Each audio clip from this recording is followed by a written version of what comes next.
Ladies and gentlemen, g'day again. Welcome to episode 22 of RC Mail Time Live. Again, we've had some take two. RC Review, episode 22, take two.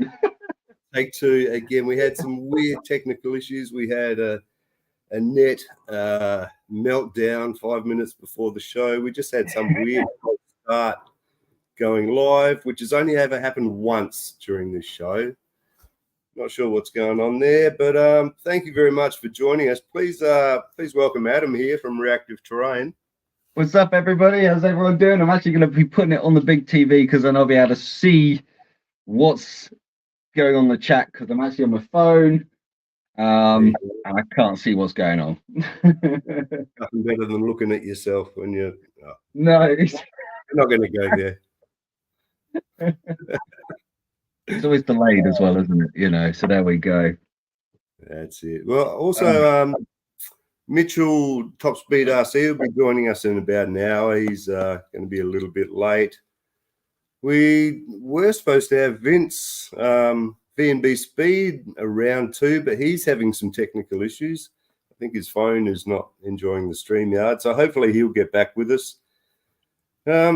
Tell you what, guys, if there's anyone in the chat, if you want to jump on, I think we're going to do that. Speaking of the chat, let's go back and see who we got here. Eric, how are you, buddy? Kevin, sliding sideways. Deb von Franz.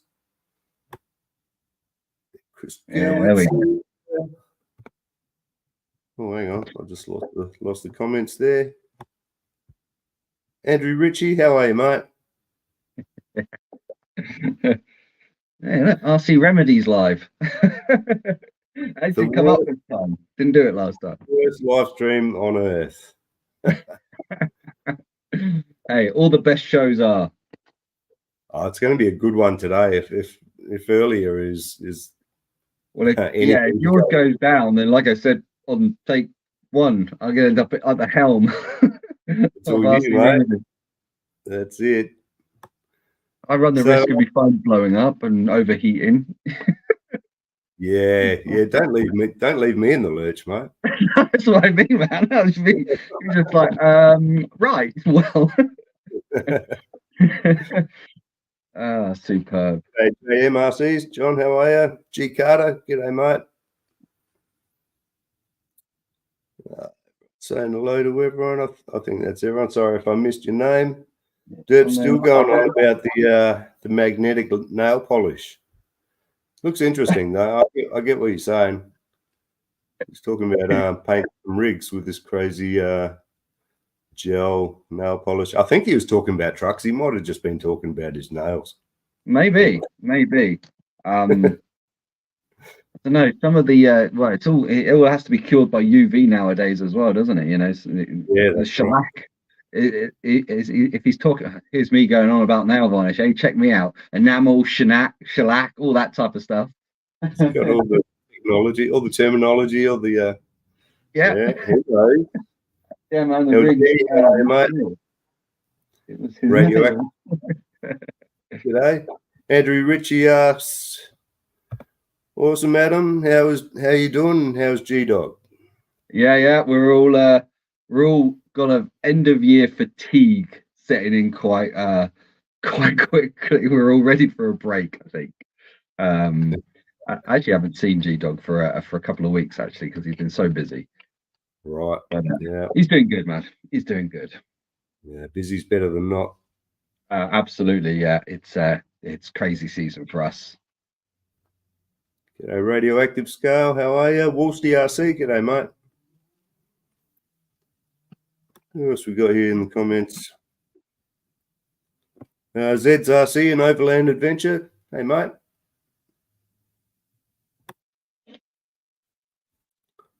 Eric, Unknown RC. Hey, man. Yeah, good. Match up with the old chat here. Is Josh Gems here? I didn't see his name. Oh, there you go. Gems Hobbies. How are you, mate? Josh. Yeah, I think that's everyone. Yeah, I think it was his nails, Lachlan. Yeah, to be honest with you, a guitarist to a guitarist as you are, I because I play without a plectrum, I wreck this finger quite a lot. So I have been known to walk into a nail bar and just say, "Can I have this one nail done, please?" Did you call me a guitarist? You what? Did you call me a guitarist? Well, loosely. Drummer. Yeah, is that what you are? You're percussion. Oh, that's it. We were mates. Now that's it. We're done. You know. Yeah. Well, my the drummer in my band is AKA the Bones. Yeah, he's a great percussionist. Right. Yeah, you got to. Plays on a digital semi-acoustic drum kit, man. Which I have to say, is really good, man. Is that the Pearl hybrid? It's Or is it's the Roland. Oh, Roland. Oh, good. Yeah, lovely bit of kit. Yeah, I've got a Roland. It's only a 5-piece with 3 cymbals, but just for the practice, keep the neighbours happy. Well, that's why we went with the electric, man. It's great for these little pub gigs where you can just turn the drums down a little bit and go all acoustic, man. It's really good. Oh, mate, especially a lot of presets and all dialed in. Yeah, I think he's had it a year. Still doesn't really know what all the buttons do, but he plays it well. Oh, dude, yeah, I've had mine for ages. It cost about $3,000, but there's so much stuff on there that I've never even touched. Osborne, how are you, man? What's going on? In the house. Yeah, so what you got there? Me, I am using this time wisely. The Ninja Goat? It is. I'm just putting together my Ninja Goat, which has actually been sat without a motor in it for like 3 weeks. And I figured if I'm sat here talking about it, I'm gonna put it together quickly. So I brought a couple of real cheap, nasty ESCs. However, they are they're pretty small. So they actually fit quite nicely in the back of the that's the ESC just stuck up there. Okay. Oh yeah, I know the ones. Yeah. Yeah. Do you know what? They're not. It's not bad throttle control. It's not great. It's not. But I don't think it's it's about the same as the version 1, if I'm honest. Yeah. But yeah, I've gone through a stage. I don't know if anybody else gets this stage where you just seem to all your electronics just start malfunctioning or burning out or doing weird stuff. And I kind of got to that stage now with a lot of my electronics, wherefore they're just kind of all starting to have a few issues. So yeah, I'm just trying to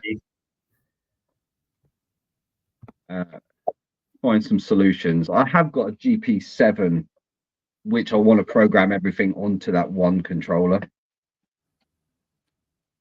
Yeah, for sure. Oh, it's the way to go. Yeah, I'm just it's just trying to find things that are nice and compact. I think with these things, that's the challenge. We don't get a lot of micro ESCs over here, really. Okay. Yeah. Well, it's only just now. I think it's starting to really take off, become widely available, more options.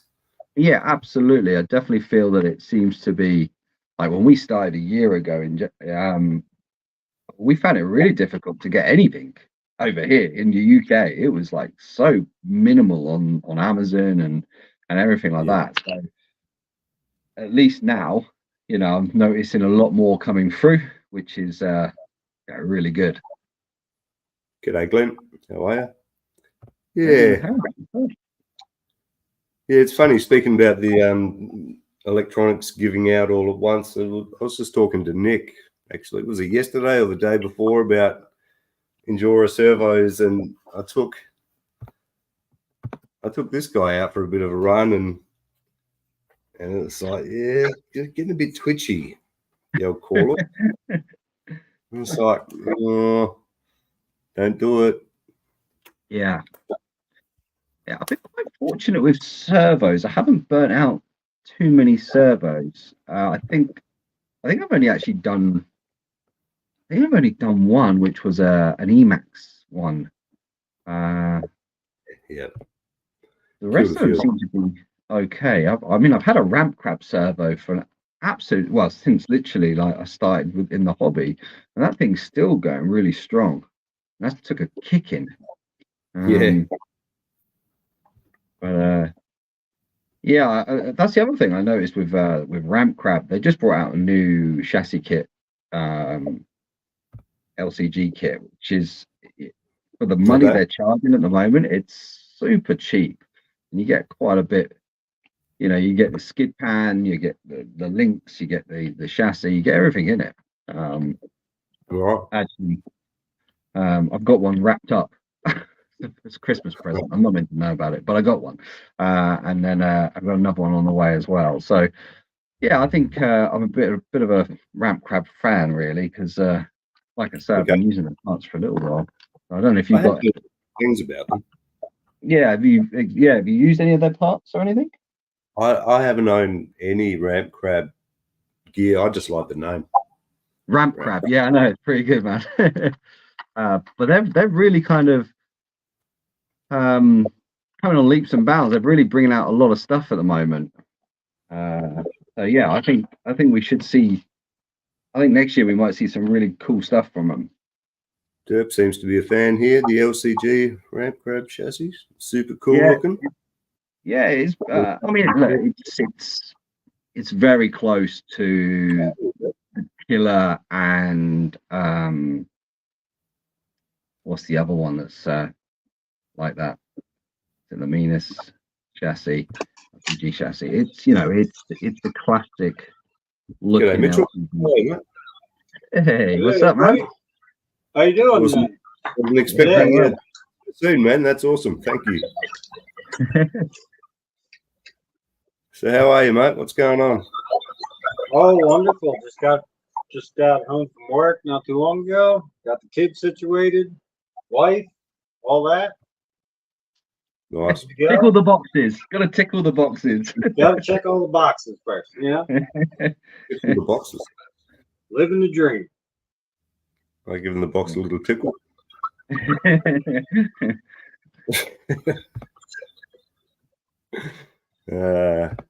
What's How's going on? everybody doing in the chat? Woolsey, what's up?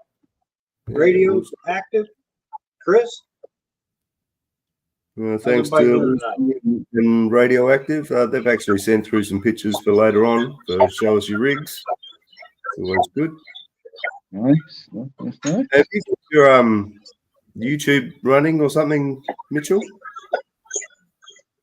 it's running, but it's down. The volume's down all the way. Okay. Is it back feeding or something? Yeah, getting weird, like a robotic feedbacky kind of. Uh-huh. Exciting about I can try and pop out and pop back in. Give it it a might shot. be Yeah. weird. All right. Yeah, we sometimes have to do the same thing.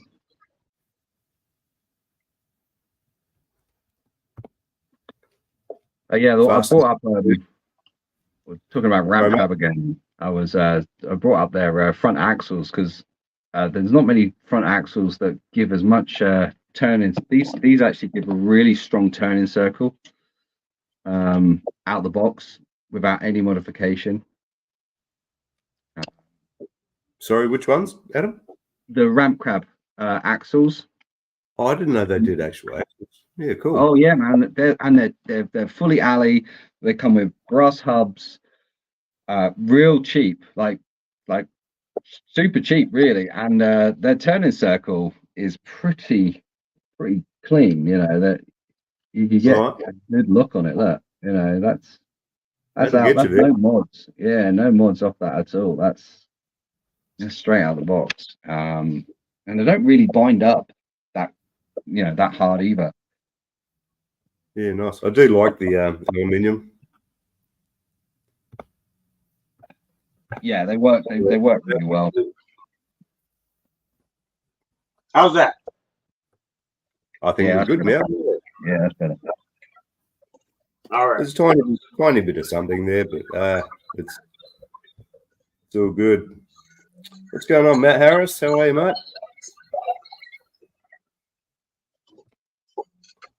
Was that it? Oh, it may have been what we called. All right. Yeah. Sorry.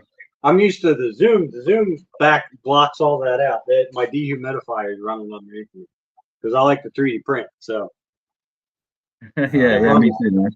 that runs underneath my table, and I don't even pay attention to it anymore. It just runs, But sorry. Yeah, I've been looking at that P1P, the bamboo. Yeah, that's what I got right here. Oh, you do? Yeah, the P1P right here, man. Nice.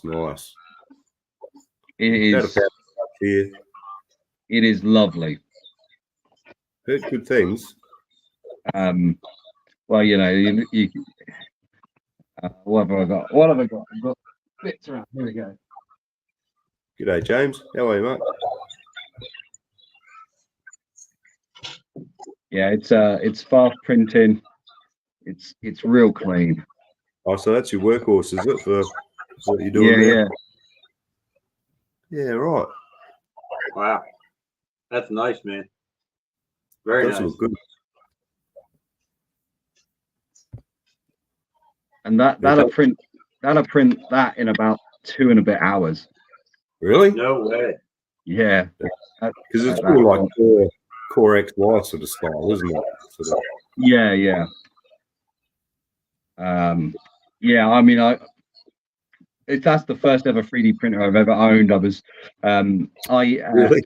IE Concept, Ian there, he kind of helped me out and gave me a load of information and just said, look, don't waste your money anywhere else. Just get one of these. You won't regret it.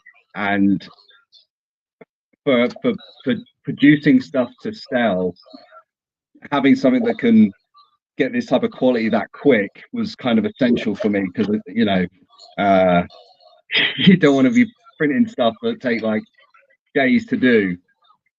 And That's nuts, yeah, I mean, the only thing I really do kind of make sure I keep on top of is just making sure the filament's dry. I always put the filament in a dry box about a week before I use it. Okay. Just to eliminate that kind of issue. Yeah. Hey, Arctic. Hello. So you're using PLA Plus, aren't you? Yeah, these are all PLA Plus. I've got a couple of fiberglass reels as well. It's just impregnated with fiberglass. The P1P doesn't come with any enclosure, but once I get the enclosure for it, I'll then be able to print in nylon and ABS because I'll be able to stabilize it a lot better. And I think I've seen the results of ABS on these machines, and it just handles it really well. So yeah, slow and steady, but as a first printer I just can't rate it enough. It's such a great printer. It's pretty good for a first machine. Yeah, I mean, it does all its own calibration. I have it calibrate every single time it does a print, which puts about 7 minutes on a print. But it's leveled itself. It's done everything it needs to do to get the best print out of it, really. Yeah, I've got a couple of Creality machines, and both of them are down at the moment. I'm good over it. Oh, really? Yeah, I mean, look, this is the Ninja Goat as it comes to you guys. This is. Yeah. It was very nice. That's printed. That's not primered or sanded or anything. Yeah. It's always hard to tell through the screen, but it does look very good. Yeah. Just about see the lines in it there. Yeah, so you printed on like a 45-degree angle or something? Yeah, so that is one of the toughest. That's quite a big learning curve. And stuff. Yeah, or it's and every print, like every time I do a design or anything that I've kind of pull off, has its own optimal angle and optimal print. So the Goat Father, that actually doesn't print very well at the same angle that this does. So I end up having to print this actually flat. Okay. Yep. Because it just prints everything better, whereas this prints everything stronger and better at kind of about 42, between 40 and 45 degree angle. But yeah, so that makes a big difference of how things come out, on the printer. Yeah, from the start, from the design straight away, it's something to think about, isn't it? The orientation and strength and strength is really, really vital, because everybody knows 3D printing is layers. That any layer can be a weakness. And when we brutal tested the beta version of this, I mean, we literally threw it around our workshop. Well, there's a video on my channel of us just lobbing it around, trying to break it. I remember. And so because the first one I ever printed, it literally fell off my sofa, which is like that far from the floor, and it blew the roof off. It just tore the roof clean off. And I was like, that's not good enough, man. I need to rethink how I print it. So yeah, I just put it at a stronger angle to get the strength back in these beams. Yeah. Did that, and solved the problem. So yeah, how you slice it and how you position it is absolute key. For sure. There's just so many things, isn't there? It's like a hobby in itself. I mean, that's so you got YouTube as your hobby, you got RC because that's your hobby you're doing your YouTube for, and then you got your 3D printing on it. It's a deep, dark rabbit hole, man. It really is. Yeah, absolutely, man. It can either be amazing and just the best time ever, or just you tearing your hair out. It can definitely get a little stressful. I'm quite lucky. It's quite nicely paced. I'm not. I do a couple of orders a week, which is really happy. I'm happy with that because I don't think I could cope with much more at the moment. Not with working full time, family, and everything else on top of it. Mm-hmm. Yep. So, what are you working on there, Mitchell? I'm taking all my spare parts, my old used parts, and I'm just gonna. This was the first Armor Limitless I ever bought the chassis for it, and just gonna scrounge up all my spare parts and build a basher for it out of it. Just something to run around and have fun with, and hopefully it stays slow so I can actually keep having fun with it. Most of the time, the biggest problem is I build a car and it winds up being too fast, and then it's just no fun. You can't just go out and play, Right. So I'm just looking to have some, turn time with a car, get out there and bash with it. And, for sure. Play around with different stuff. Make the most out of some spare parts, I guess, too, yeah? Exactly. Stuff that's lying around, that's always cool. Stuff that, you use it and maybe it was in an accident, it's got a little tweak to it, but for a basher, it'll definitely work, So what sort of base are you working from? The Armor Limitless? Oh, okay. Right. Yeah. That's mainly while I run is the Armor Limitless and the Typhon 3S or Typhon 6S chassis, the metal chassis. I do have a Vendetta, the plastic chassis, and a Typhon plastic chassis, but they usually don't get out too much. I mainly usually run a lot of the times the Typhon and the Limitlesses. Okay. I've got like 4 or 5 of them each, but I guess you're into the speed runs, aren't you? So that makes sense. Yeah. Yep.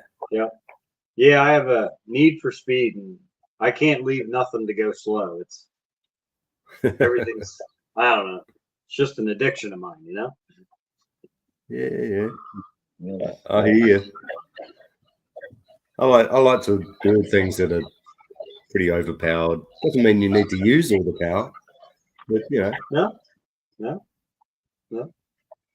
And I think that's hopefully the goal for this one is, you know, just keep it simple and go have fun.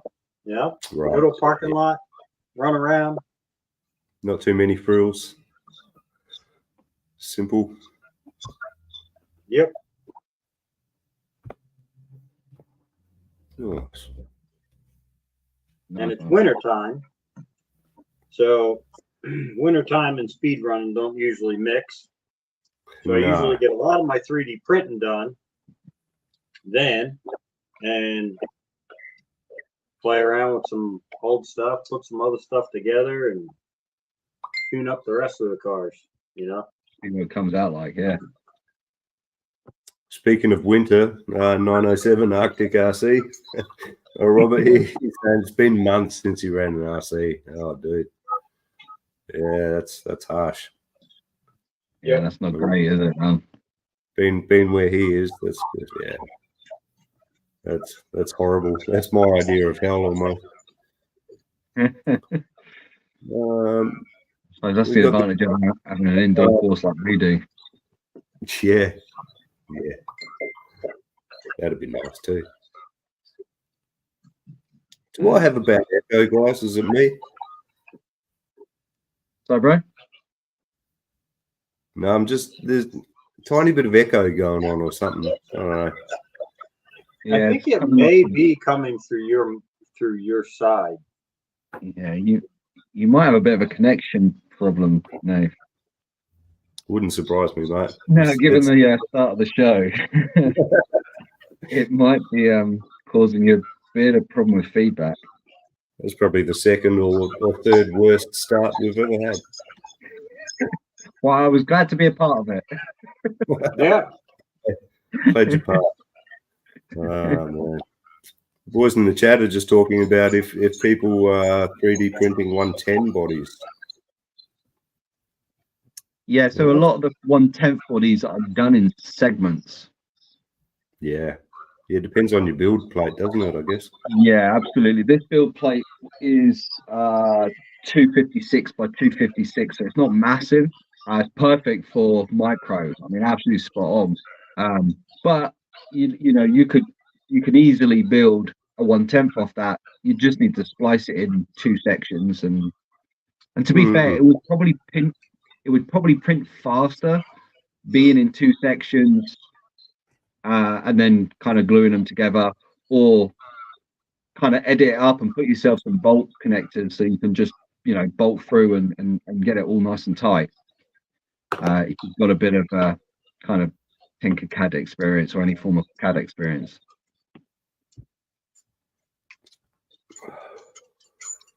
But yeah, I mean, I've got a few bodies. If I try and print a full body, I was been looking at Range Rover bodies for a trail build. Awesome.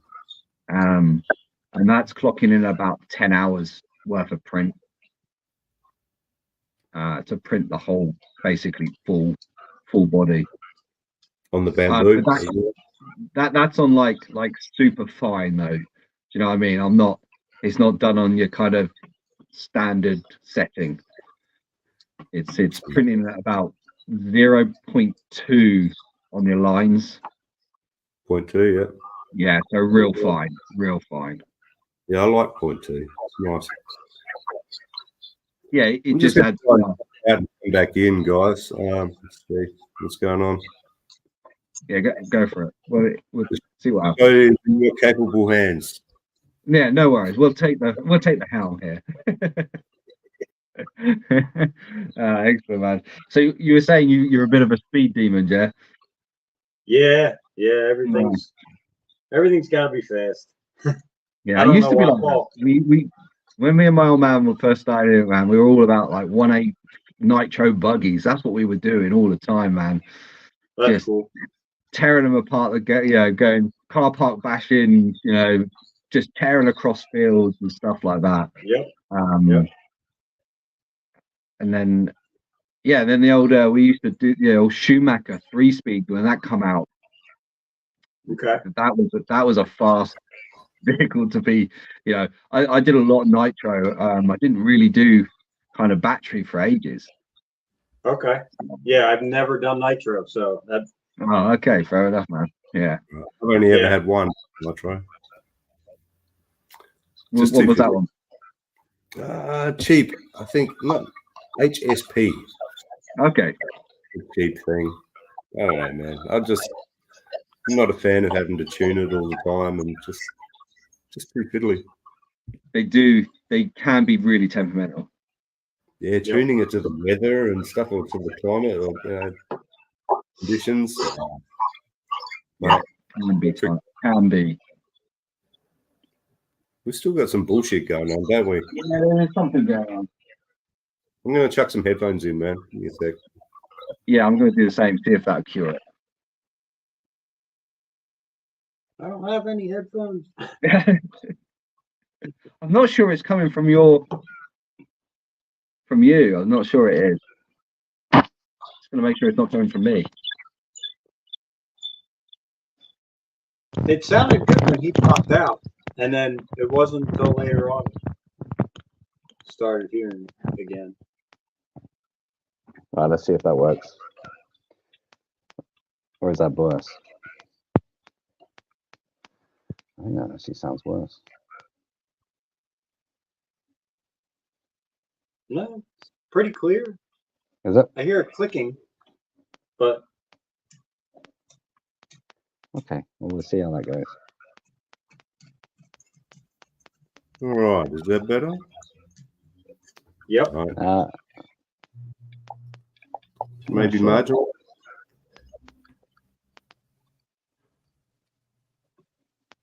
Let's see if I can pick those up. You're on Bluetooth. Yeah, I can still hear it. I think it's still playing up. Let me try something.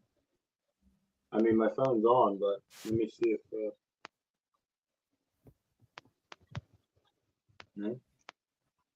No signal interference. I'm up now, but a little better. Right, I need to find some wheels to fit on this goat. Hey, we've had some people turn up. Who we got here? Hey, Brian Costner. How are you, mate? Guru. What's going on, fellas? Awesome. I never did batteries till I found the SCX 24s. Oh, okay, cool. Yeah, I've done a fair bit of. I've done a lot of nitro. Nitro was my kind of go-to. But then I did a lot of battery as well. I kind of. I actually found the company that the first ever proper, like, I brought a brand new RC, and they're real basic, and they were made by Dave, and they still do them to this day. And I don't, they look a little cleaner, but they're still flat plate, solid bar that connects the two rear wheels on a spur gear, and then just a real basic direct servo steering. And they use them for stock car racing, a bit of banger racing, demolition derby and stuff like that up here. This is what they use them for, man. Yeah. And I remember they had foam tires. It's like the first ever RC, probably the only ever RC I ever had that actually had foam tires as well. Used to just tear them to pieces in the car parks, man. Yep. Yeah, I remember taking the lunchbox wheels off my lunchbox, my Tamiya lunchbox, and the foam fitted snug inside the deep dish of it. So I remember turning into some weird funny car thing for a little while, just mucking around with it. That's awesome. Cheers, Guru. Appreciate that, mate. Thank you very much. Brian, yeah, I do have them picks from last week. I added them to the list. We might just show them. later on in the Is it- show. Is it an FJ by any chance?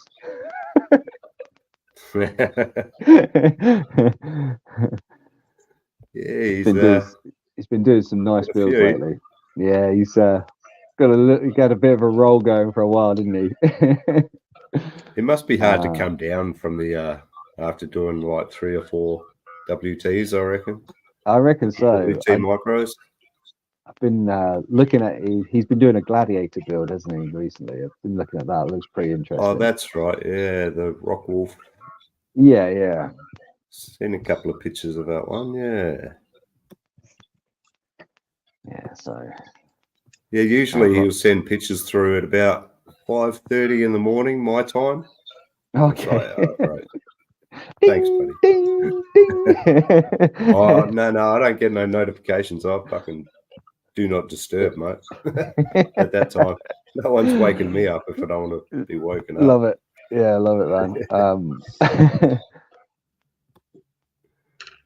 Hey, I got Nick, that. what's going on, man? Do you want to jump on, Nick? We've got one spot here. If anyone would like to join us, because I don't think Vince is turning up. Let me just check my phone, see if he's gotten in contact. I believe the closest I came to having a nitro vehicle was the X-Max, and I bought it used. It didn't have a motor on it, and I turned it into electric with the 2-speed trans. Nice. The two-speed trans was awesome. The only problem was there's no brakes, but it did 80 miles an hour. Gee It was really whiz. fun. That's what you want. 80? Yeah, that's decent.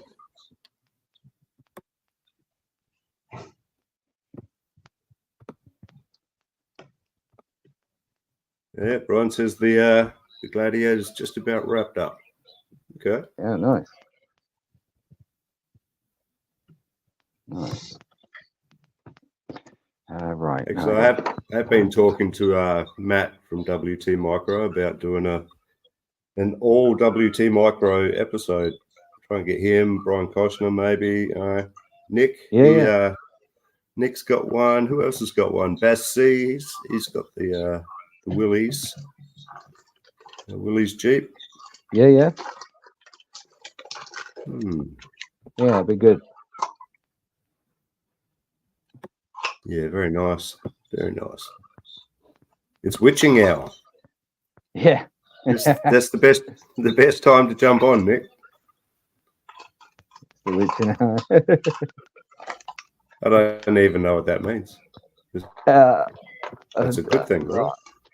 Well, yeah. I mean, the witching hour used to be in my household when like the kids are all playing up. It's like that horrible time of night where kids won't go to bed. The wife's not, she's pissed off all day with the kids. Like, okay, right, it's the witching hour. We're gonna get through the witching hour, and then goes through the other side. I don't know. He might have a completely different one. Yeah, it's kids, so that's probably what it is. Oh, yeah. He did say he's putting the kids to bed earlier. It's a thing. It is a thing when they're little. Like the witching hour when you get older kids is trying to get the buggers up from bed in the mornings. That's the witching hour. It's like get up for school. That's.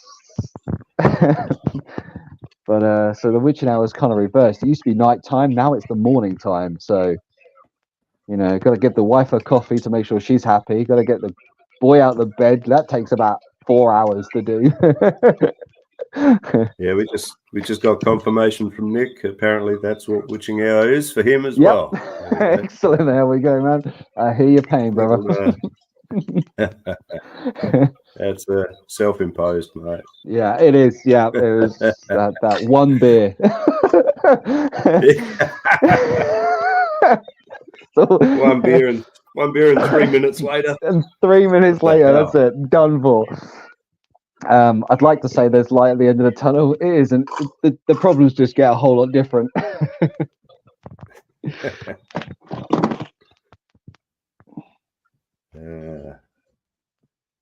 Yeah, it'd be good to get Brian on the show here one day. He reckons he's seen the future. WTM's new body style. Oh, nice. It better be a fucking Hilux, mate. Yeah. Oh, talking of Hiluxes, man. Look, I've been working on 1970s Hilux. Can't really see it. Oh yeah, awesome, dude. That's Yeah, sweet. yeah. The old 70s style, man. Yeah, Looks love good, it. Love the Hilux. Yeah. I'm a big big Hilux fan as well, dude.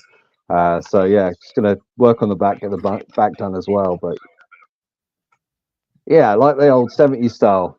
Do like the 70s style. Yeah. No, Just put it on a rough print to see just to see how it come out. Yeah, proportions look good. Yeah, it's it works really well with the kit, and then I think with the rear tub on the back as well. I'm just toying with the idea whether I do a dovetail on it or not. I'm not a big fan, I have to say. Yeah, little bits but alright, but I might. Yeah, they go a bit much. Yeah, I might dovetail it in a little bit. I don't know. I'm gonna see how it sits. But yeah. So you're going to use the same system with the like the scaffolding or whatever out the back, the chassis? No. I'm actually gonna try and get this actually done as a body for people to kind of use. Okay, like regular. Yeah. So fit on the stock chassis. I'm going to build a couple of skids that can take mag mounts, so it's kind of skid mounted, and then get the back piece as well, and get yourself a nice little retro 70s Hilux. Right. See you later, Robert. Yeah, so that's the plan for next year. Get something like that going. But yeah. Yeah, I think Toyotas are about to have their time, man. Yeah, absolutely. I think everybody secretly loves a Hilux, man. Yeah. I think Hiluxes and FJs are going to be the new power wagon. How about that?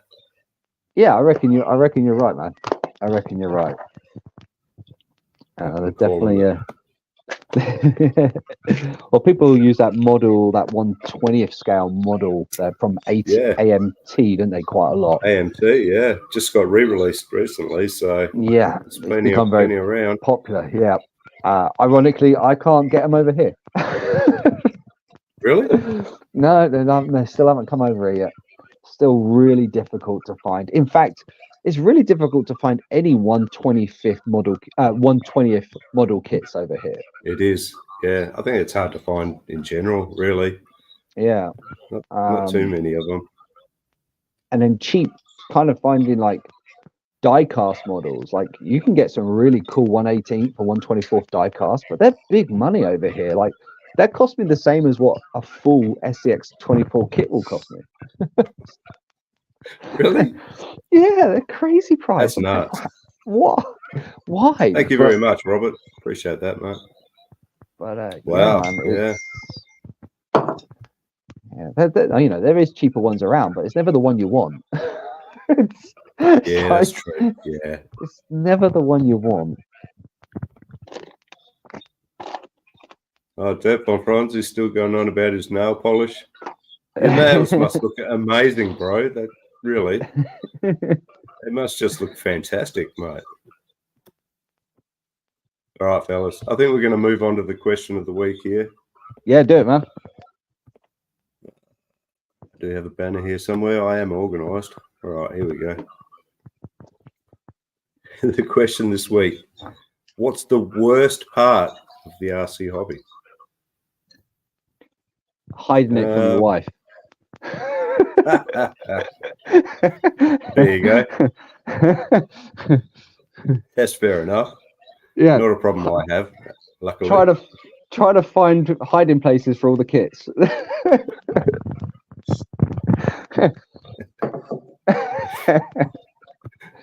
Brian Cross, no, question of the week: favorite nail polish. I love it. Love him. What about you, Mitchell? What's the worst part of the hobby? I'd have to say a bad crash.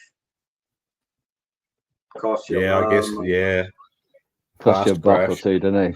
Yeah. No forgiveness sometimes. Yeah. And you put a lot of time and a lot of heart and a lot of work into these cars, and sometimes they just Yeah, say goodbye. yeah. In 5 Dirt Bomb minutes. Prawns, he agrees. Yeah, breaking shit. Yeah. I remember Yeah. running nitros without fail safes. Oh, You know, that's Russian roulette with a revolver, man. You know, pretty much. and I've had it. We've had it. You know, you just hear that tone of that nitro engine just pitch, and you're like, that's it. It's gone See until ya. it hits something. Yeah. Uh-huh. Oh, dude. Yeah. Yeah. No, in all LG seriousness, says money. yeah, Money, money. worst Yeah, I part. guess. I'm a bit like that. Yeah. He's in Australia as well, so we've got the It's terrible dollar. expensive. Yeah, it's expensive, isn't it, man? I tell you what, it's actually being accessibility to parts. I think for me, that's a really frustrating part of this hobby for me. Yeah. I watch a lot of excuse me. I watch a lot of videos. I'm like, man, that's a cool part. Can I get it here? And like, I can get it, but it's going to cost me the part again to get it to me, and then we're back to the whole money's an issue problem. Yeah. So for me, it's a bit the same here. It's isolation. Yeah, isolation. I think for me that is a really frustrating part of the hobby. And I never really had that in the 1/10 scale. Maybe because we got a lot more variety, but with the 1/24 stuff, Yeah. for me, that at the moment, that isolation is really frustrating. Really frustrating. That's an interesting point from Brian here. I was thinking about that when I came up with this question, actually. The pace of releases is too fast. This stuff just flying out nowadays. Like, and this, you know, not just trucks or whatever as well, just the whole game is just exploding. Yeah, do you know what? I have to agree. I kind of thought that with a few creators, like similar to myself that do little custom kits and stuff like that. And before they've even really pushed one, there's another one out, and it's like, whoa, hold on a minute, I haven't even looked at the last 3 you did. And I have to say, I've actually taken that on board with kind of what I, you know, with my ninjas and my goats and stuff like that, is you know, I already had a plan for 2 platforms, the samurai and the kind of C10. And for me, that's it. They're done now. You know, I'm not going to start throwing more stuff out. You know, I'm just going to ride the boat with these guys for a little while.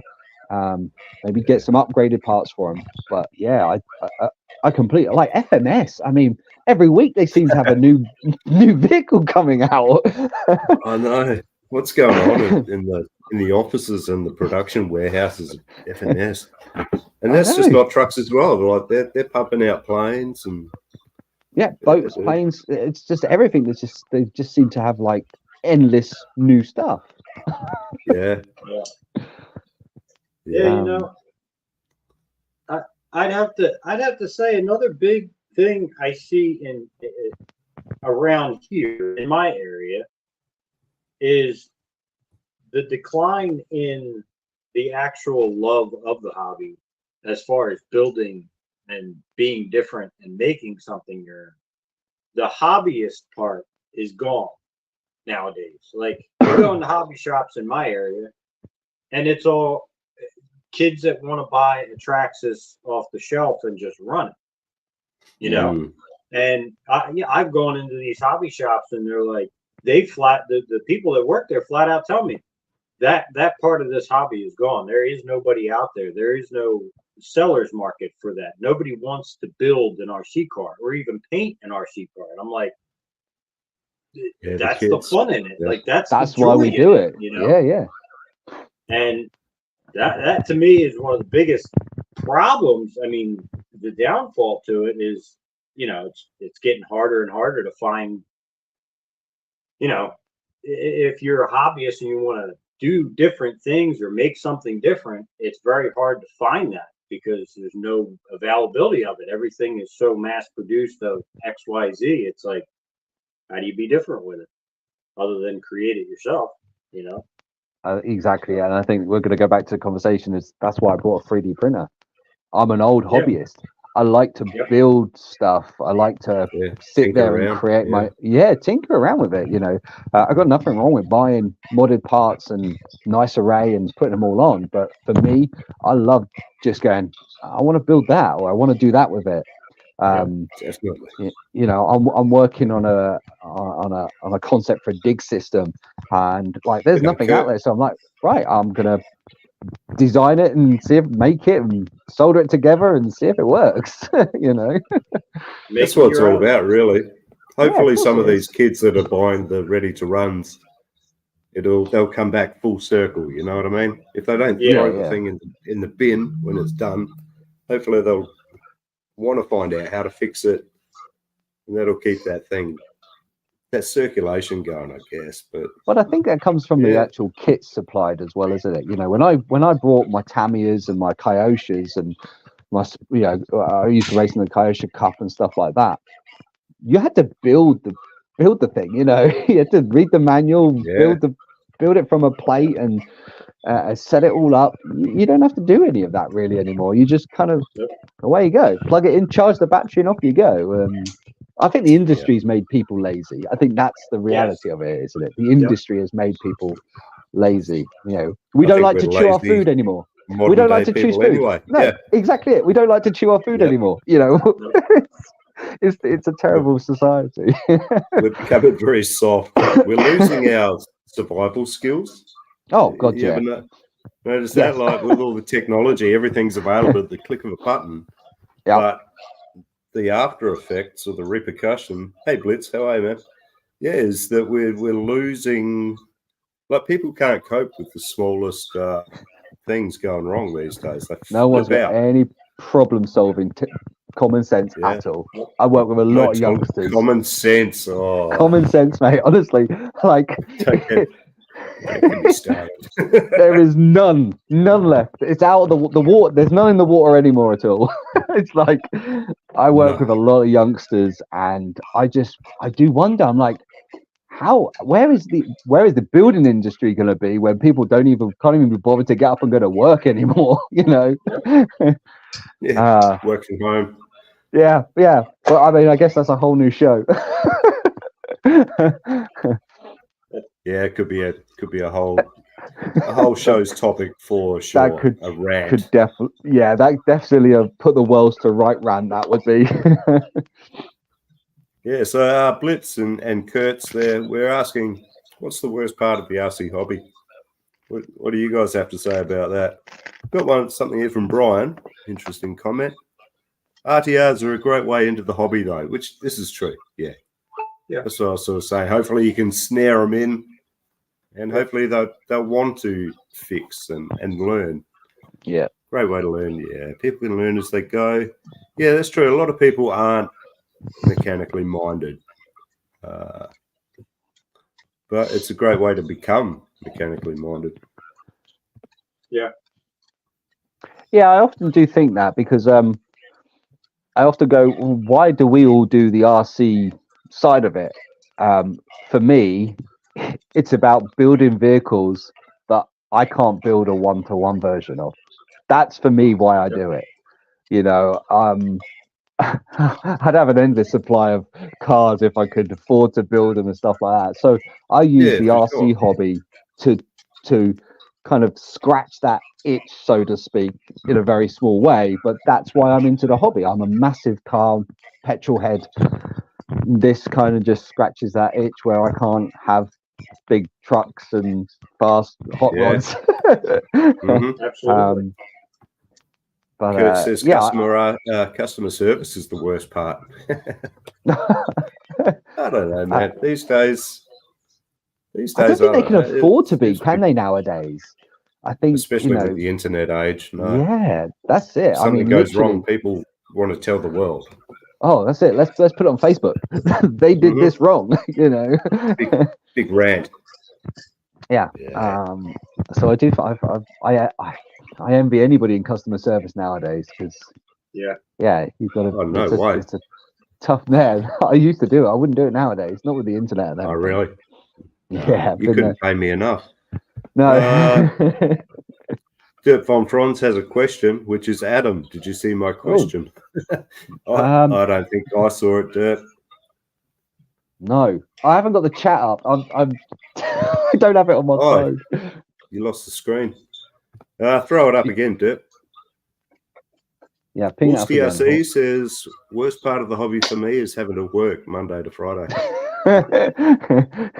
Amen. Yeah, amen to that, bro. Although that's part-time hours. Why aren't you working Saturday and Sunday? Yeah. Opportunities lost. Oh, mate. I miss work, actually. I haven't worked for 2.5 months now. Oh, dude, yeah. You were saying last time. Yeah. Sucks. No. I mean, I needed a fucking break. I really did. I was burning out hard, but yeah. I have to say that's where I'm at. I'm kind of on the edge. Yeah, I'm juggling a lot of shit at the moment, man. I've with personal life, kids, self-employed, so I've always got work, always got to work. Then I decided to create a YouTube channel because hell, life isn't hard enough as it is. Yeah. But yeah, Derp's asking, have you seen the aerial nomad? Aerial nomad. Are you on about the 1-1? You're on about the 1-1. It's a roll cage on-road kit car. Is that right? I think that's what he's talking about. I don't. Yeah, maybe. Have you thought of making a Lotus 7 body or an aerial nomad? Oh, nomad. Yeah. So there you go. So yeah. Right. That's kind of. I wonder if the aerial nomad is that the model version of it? Because I think they do like a body kit for the aerial. It's aerial atom is what I'm thinking of. I've heard of that. Yeah. Yeah. Maybe the I think nomad I might have seen that on Top Gear, maybe. Or yeah. The little ballistic missile. yeah. Go-kart. Hey, if you like fast, it's literally just a roll cage and a 2-liter turbo engine and 4 wheels. It's 2 inches off the ground. Yeah. Matt Harris. Worst part is starting a build and forgetting the last part that you total spaced in order to get it finished up. Oh, dude.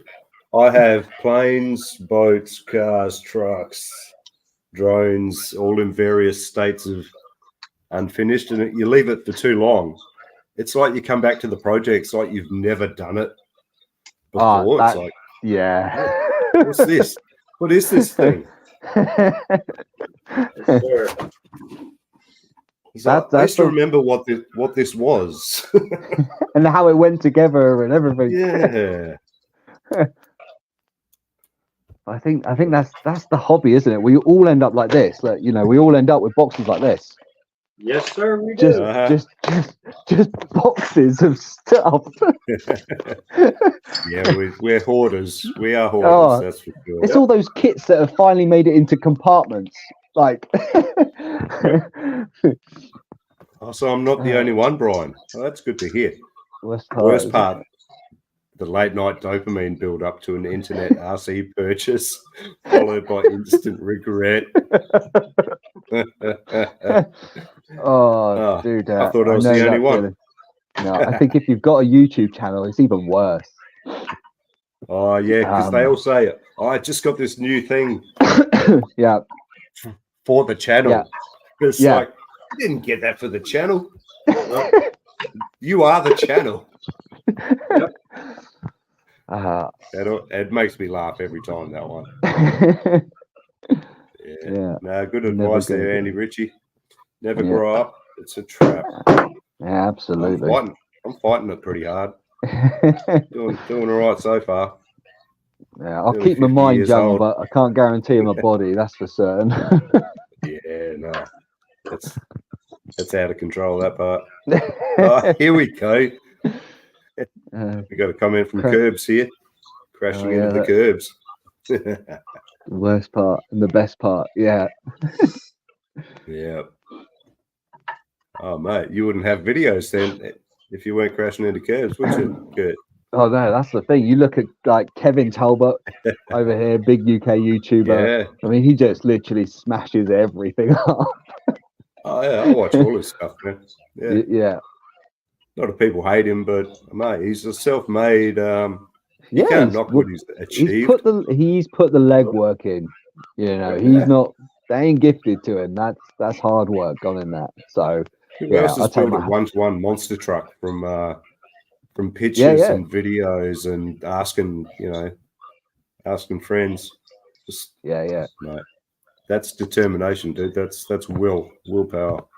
Yeah, he's definitely a good inspiration for effort in YouTube, man. I appreciate it. It's good. Caged off-road aerial Adam. Right, there you go. There we go. Yeah, I thought that's what it was. Yeah, I think they have one in one of the Call of Duties, don't they? I'm pretty certain. Okay. Or maybe G'day, it's Jack. Outback Jack, how are you, mate? nice. Peace out. What's up, Jack? Right, Remember that about service when you're hassling some poor person. No, I don't do that, mate. I'm very polite to service jobs. You know what I mean? Because that's a shit job, man. And you're not gonna get what you want if you go at them. You know? Yeah, you never ever should judge anybody out there. You never know what's going on behind their eyes. That's it, man. They could just be having a shit day. And they're just Uh-huh. trying to get by like the rest of us, man. Like, granted, there is the few, but they're all just trying to do the grind the best they can. Yep. I'm the same. I mean, I'm a bit of a horrible bastard, but I don't give too many people much jip because I've done most of the work. You know, I've had to work in the shit jobs and take the abuse. Yeah. But rule number one, never abuse the person making your food. Never. Yeah, that's right. Yeah. Uh-huh. You don't want to be looking through your burger for. You really don't want to be doing that. I'll eat anything. I won't ever Added complain about a extras. single thing. Nope. No siree. Who let this guy in the chat? I assume you were talking about Jack. How did I know that? How are you, Jack? What's going on, buddy? Haven't seen much of you lately, mate. What's going on?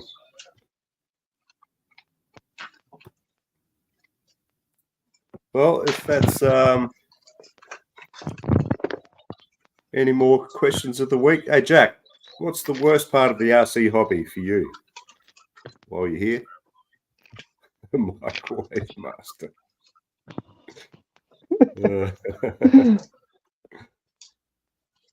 Oh, dude. Yeah, pretty much, Brian. Just too many half finished or just broken projects. You know what I mean? If I break the plane, I'll be like, okay, let's go do some boats, or let's go drive trucks for a while. Just sort of go through phases. Yeah. Yeah, I don't do that, Derp. I'm never going to be that channel that has to be on the latest trend. I've got no real interest in it. I can't think of anything worse than being in that repetitive cycle of, oh shit, this just came out. Yeah. But I was doing this. So, I didn't. nah, fuck that. Yeah. right. I mean, that's something as a YouTube creator in the early days. I had to really think, like, how am I going to fund that? Be that guy? Do I want to be that guy? Can I physically fund it? No is the answer, because it just can't get it out quick enough. So it was like, right, well, now I got to kind of go a little bit different and do your own thing, mate. That's what you do my own thing. Yeah. So, and that's what we do, you know. That's the way to go. Worst part of RC, dealing with a bunch of flogs. Yeah. Yeah. Yeah, I'm hard to deal with. I know, Jack. I know, mate. I know it And then you're stings talking a little about keeping up with trends. The biggest thing I have with these, with keeping up with it, is that half the time the platform's the same and the body's different. So bit. Mate, you're it's buying so far behind. Catch Yeah. up, clown. Fuck off, Jack. You fucking flog. Not that far behind, mate. He gets so upset. I like firing him up, though. I like to give him a bit of a stir. Love I it. don't know. It's always good. I get a man. bit of. Yeah, we got people saying they love Talbot. I hate him. Yeah, nah. I mean, he did annoy me a bit at the start, but it's just The beauty of the internet is haters will watch because they want to watch and hate on you. the lurkers. People Yeah, that love you will watch because they love what you're doing. It's like a win-win situation. It's like it's a crazy world we Yeah. live in. Well, that's right. The well, haters are doing just as Yeah. much advertising as Exactly. the mad followers, man. Probably Yeah. more, actually. Look at what Whistling Diesel achieved through haters. Yeah. Through haters, you made that he's guy a great. millionaire because you Uh-huh. hated on him. It's just crazy, man. Yeah, Brian, that's the thing. Yeah, best mini crawler ever until the next one comes along. It's like, Yeah. man, how can you have any Yeah, it's credibility? Like words like Yeah, credibility, tagline on every thumbnail. integrity. Yeah. Not even once, mate. But what can you say? You know, you brought a deadbolt, and then next week the Bronco comes out. It's the same underneath. So, like, what have you done? It can't be the best because it's the same.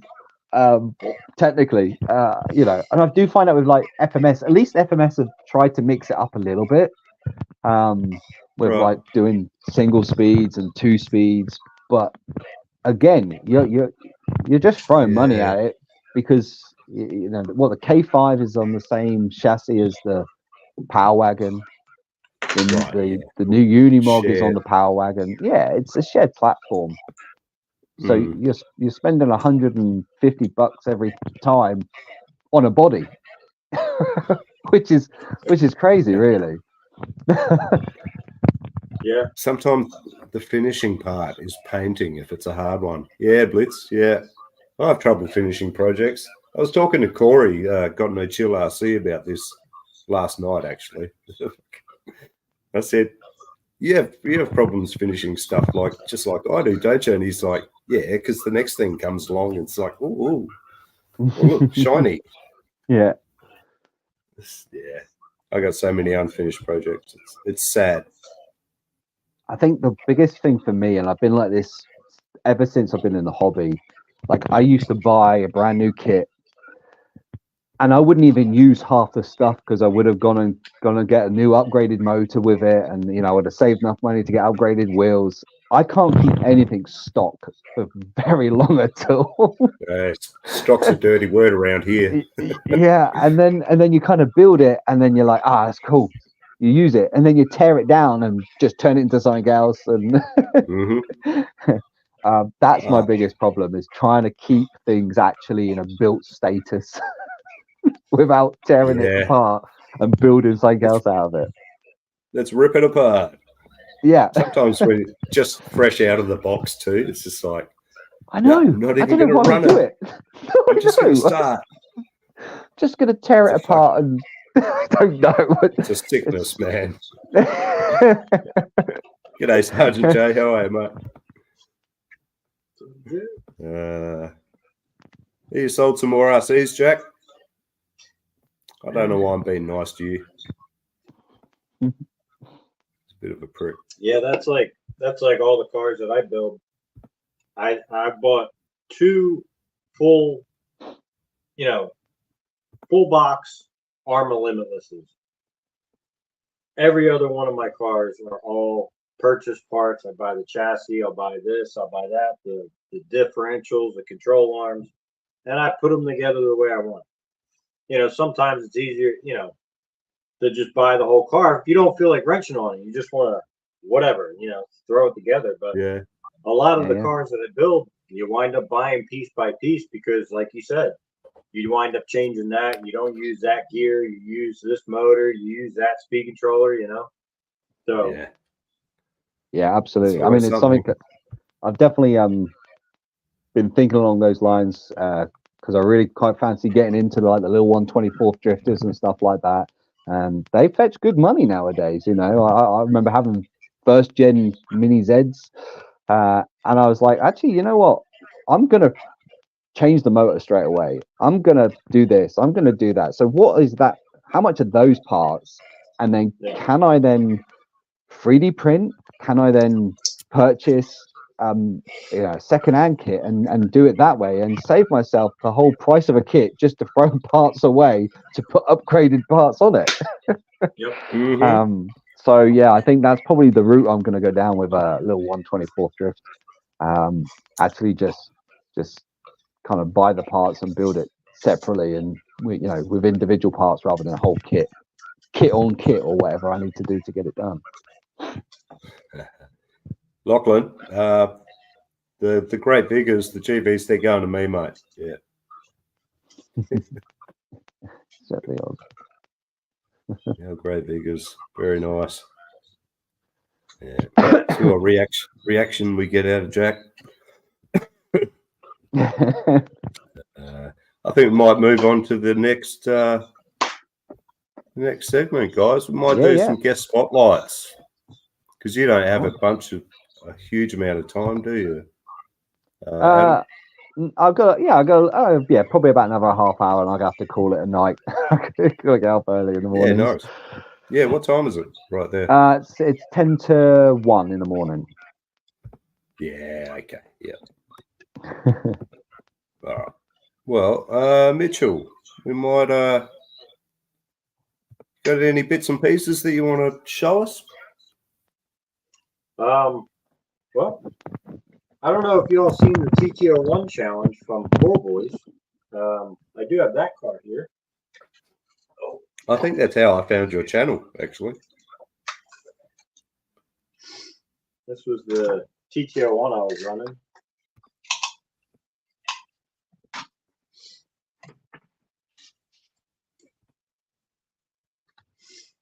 I think it was 124 miles an hour won the competition with this car. But it was actually the first competition I ever won. And yeah, it was an awesome fun build. I can't wait to get it back out again and get to run it again. But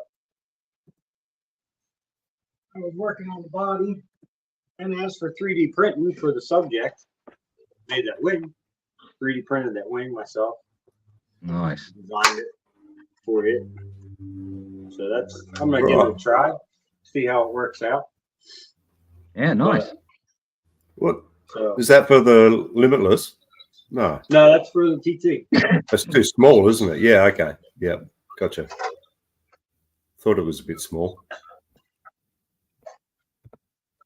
What are you upset about now, Jack? There you go. Simmer down, mate. Simmer down. Yeah, sick. Look at that. So I'm gonna give it a try. About having fun, trying new stuff. I broke the old wing on a couple crashes, and she got a little flimsy. So, and this here, I don't have a motor or nothing in this one, but this is a HPI Sprint 2 Sport, and the coolest part about this one is it's a second on-road car I ever had that had about 70 miles an hour back in the day when I started running. And this was the first carbon fiber chassis I ever made myself. Nice. Yeah, cool.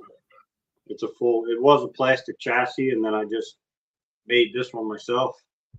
And I have to get this car back out because it is belt driven. And I actually do have a motor in this one. I forgot about that. LD. How are you? What did you cut that by hand or machine cut? What's going Yeah, on no, there? I cut that out by hand. Yeah. By hand. Woohoo. Yeah. I love carbon fiber. I just hate working with it.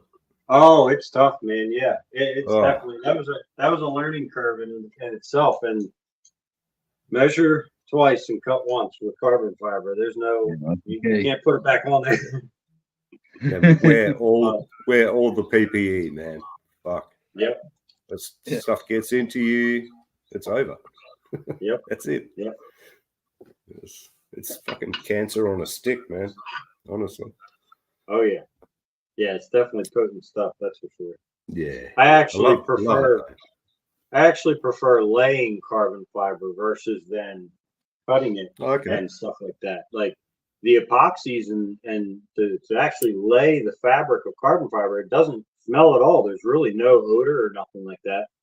To cut it, the fibers itself, then you want a mask without a doubt. I mean, it's if you've ever had fiberglass insulation on your arms or in your hands or your eye, it's the same thing. It's just as bad. No, it's nasty. Pretty similar. That's it.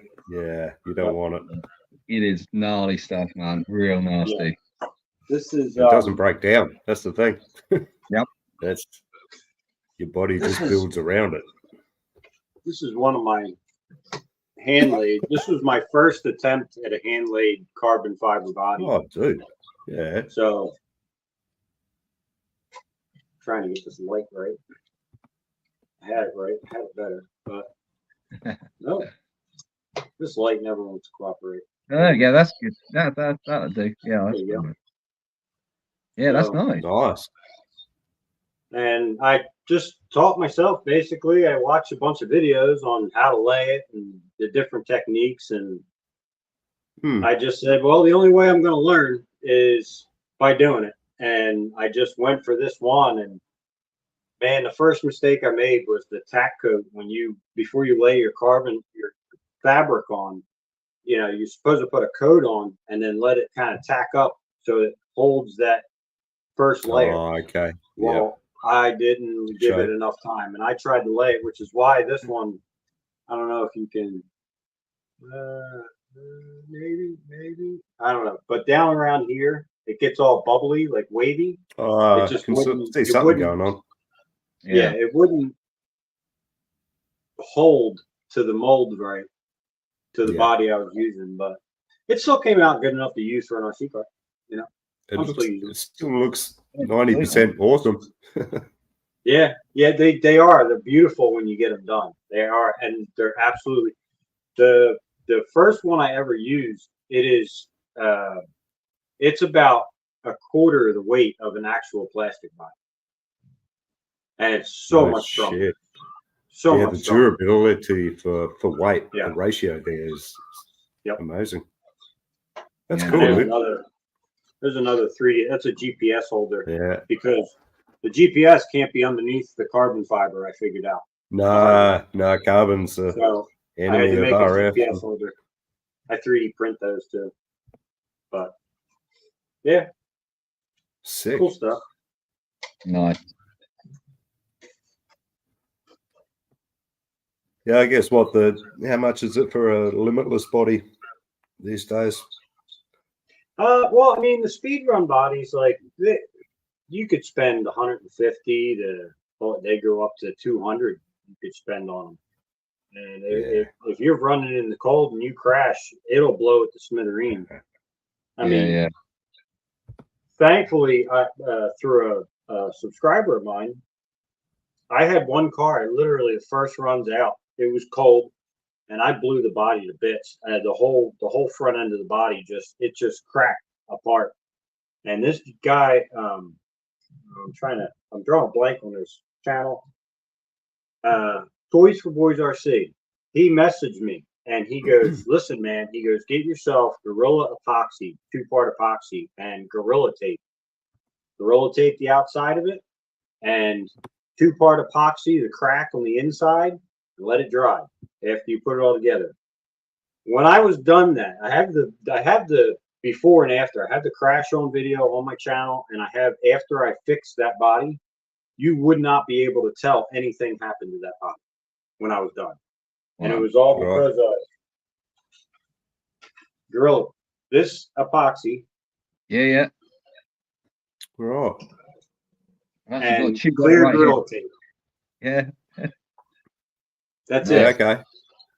I haven't seen either of those. I have some of the regular Gorilla here, but yeah, nice. Yeah, I've literally got a tube of that stuff right here as well. I'll show you one that I just recently fixed. I'm a big tape fan. Big Yeah. fan of the tape. Gaff The tape. Oh, mate. I love gaff tape, dude. Now Like, this I've got one, pretty decent collection of it after 20 years in the game. due to the color of this one, it's a little tougher to hide. But this whole front section of this car and this whole front section of this car was both broken off of this car. Now, this one was broke first. I fixed it. I was just in a crash. I busted this corner off. This side was fixed, unfazed. It didn't even break off again. That's how strong that stuff is. Yeah, wow. Even Yeah, fixing this back to normal, it makes the body itself so much stronger than just a regular plastic body. I mean, Yeah. it'll even hold up. You know, then you could just do it a million times. What I like to do, you could see underneath, I actually take the epoxy, I fill the crack in. Oh, hold on. Let me get there we go. Oh, I so fill the yeah, crack. okay. I fill the crack in, and then I put mesh tape on it, kind of like the shoe goo and mesh tape, Plaster. Yeah. Scrim kind of like tape. that. A bit like But you scrim use tape. that. Yeah, but you use that epoxy instead, and man, it's rock solid when you're done. It's so much stronger than a regular body after that. Yeah, that's Right. cool, man. Yeah, Deb's saying he uses the Gorilla Glue. Oh, Gorilla Glue super glue. Okay. I didn't know they made a super glue as well. Wow. Yeah. No shit. Good stuff. Really good stuff. Well, I guess if it withstands crashes at what speeds are you running nowadays? Like you, someone said you were the fastest in Jersey earlier on in the chat. Yeah, that's what they call me.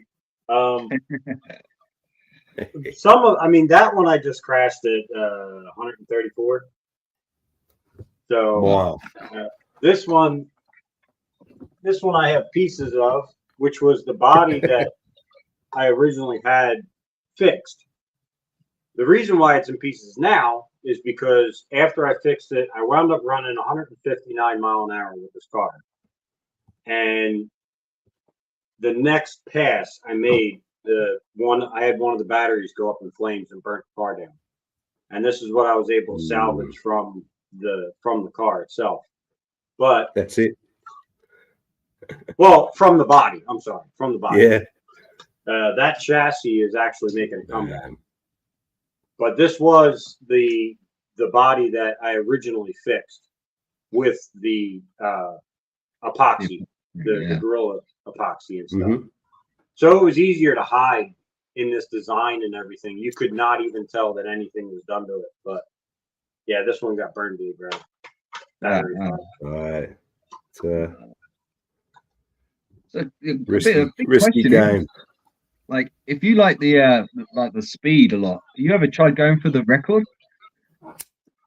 Oh, I would love to get there. Every pass you make is a step closer to it. I love the fact that it's a challenge, and I've tried to go as long as I can with learning trying to do it all on my own. A lot of speed runners out there, it's all about, well, see if you can do it. That's the challenge in it. That's the fun in it. Figuring out what you need to do, the problems you're making, driving the cars, having the balls to just be able to send a car past you at 150 miles an hour. It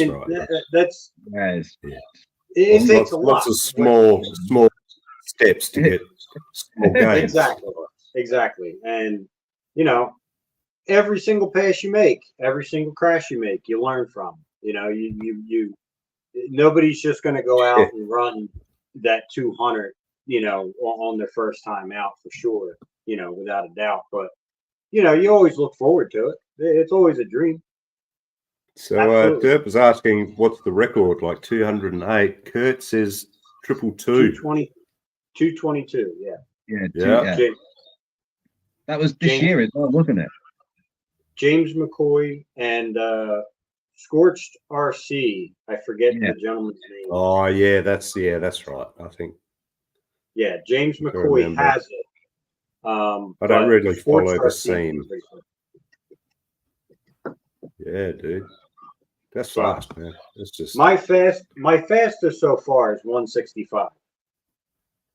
And that's just nothing to sneeze at.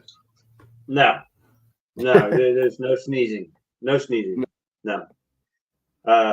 One of my funniest videos, I was actually just started running a car and I had a bug fly directly into my eye. And I'm like trying to one eye this thing. And I managed to do it. I still managed to do it. But I said in the video, that was a bug in my eye. And I'm like sending this car past me. And it was pretty funny. But yeah, there's no sneezing at all. You don't sneeze. No.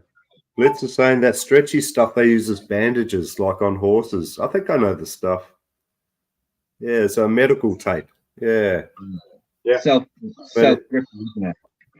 If you cover it with super glue, it reacts. It's like fiberglass. That's good Pretty enough. much the same stuff they make from plasticast nowadays. Or over here, when you break your arm or break your leg, I only know this because my wife broke her ankle in the summer. But they use this new format that basically turns it into plastic rather than plaster. So it's no longer like a plaster cast; it's more of a plastic cast.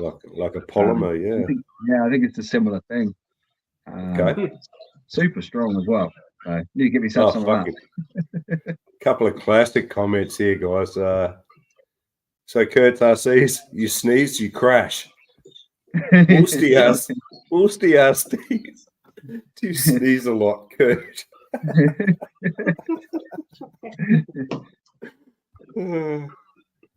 Yes, he does. He says, yeah, there you go. You heard it here first. He just edits it out of the videos. Yeah, love it. Excellent, man. That was good, Woolsty. Thank you, man. Yeah. I needed that. So yeah, that's pretty much you, Mitchell. That was a good show and tell, actually. I mean, I could go on for hours. Yeah. I got a couple. I got a couple more. If you want to. Well, you could always go back to him. well, that's what I'm just thinking. We might move on to you, Adam, since you've got limited time. Yeah, And, I'm going to keep it short and sweet. Cause, it's about it's just on 1 o'clock in the morning for me, so it's not too bad. But yeah, what am I working on? Well, to be fair, we just recently shot our Christmas special for our YouTube channel. Well, I've literally just finished editing up, and so I got a few more bits, and then I can get that posted literally just before the weekend. And we had a lot of fun, so I can't wait to get that out there. That's going to be good fun. That's the main thing. Quite a long video, but I didn't actually. It was a good day out, it was a good lot of fun, especially as we had a couple more people down there this time doing it today. Yeah, so it's always difficult in this side of things because I have to juggle the hobby and the YouTube channel, so it's always a bit of a conundrum of what you put. They go hand in hand. They do. But the editing side of it takes a long time. It's a lot of process, a lot of work. For anyone that obviously has a YouTube channel. But yeah, I mean, we've recently just brought out our Goat Father, which is on the same platform as the Ninja Goat, which has got some front wheels on it at the moment. So yeah, we've got the Ninja Goat, which kind of is. I mean, I've got this on a C10 length, and I absolutely love this length. For me, the C10 is kind of like the same, yeah. Whereas the C10 Goat Father, that's on your longer lengths. I like the So, flares on the wheel arches there. They look Yeah. cool. Nice lines. it's difficult to kind of see because you can't see the grill very well. But it does actually have a GF in there as well. So there's like two little lights. That all comes part of the kit. Nice little dashboard. I don't even know if I've got anything printed out. Oh, I've got a few bits still lying around. So like you get the dashboard that goes in it. So it's a Yeah, full sweet. dash. This Ninja Goat doesn't have a dash, does it? It does. So the Ninja Does it? Goat, yeah. So both kits come with Oh, either it's got like a flat interior. Yeah. yeah. Oh, So what you okay. can get, so there is a small little dashboard. Oh, right. Okay. Yep. Just for people that don't have like really compact electronics, because it's a really tight space to kind of squeeze everything into this tiny little cab. And then the kit comes with this kind of flat plated dash, Oh, okay. Yeah. which you can put your kind of electronics underneath, but it really does kind of start making things a little bit difficult. And in the new year, I'm going to be releasing a scaled dash with a couple of dudes in it. Hey. Yeah, nice. Nice.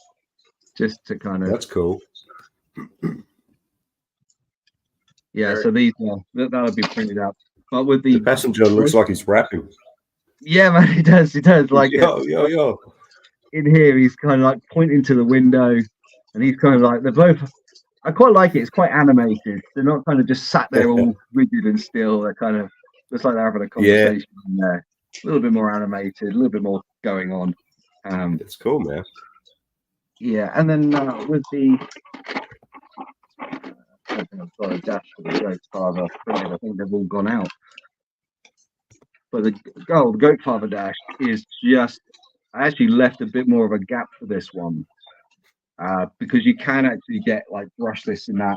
There's a lot more space in the Goat Father than there is the Ninja Goat, because you've got these three locations. You've got front mount, middle mount, and rear mount.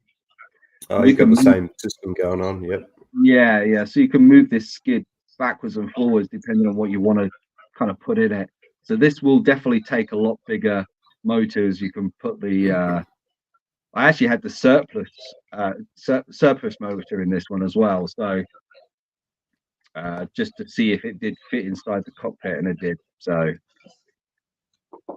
but yeah, these they're really good. There's a few out there now that if you look at RC Lewis, Eric, he's got one on his channel. He's been mucking around. I've seen a bit of Eric's one. Yeah. I know I sent one to a friend of mine who is a real kind of pro crawler kind of guy. He likes the pro crawler stuff. Does his own designs, and he kind of sent me a message saying, "I'll take my hat off to you. This thing's pretty good for what it is." So yeah, it's. Right.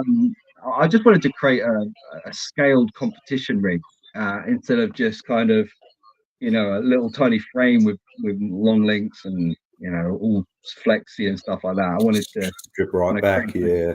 Yeah, a little bit more scaled. I have to say, I do like I like simulated kind of driving experience. The great, but I like my rigs to kind of react quite natural, even though it's an RC car.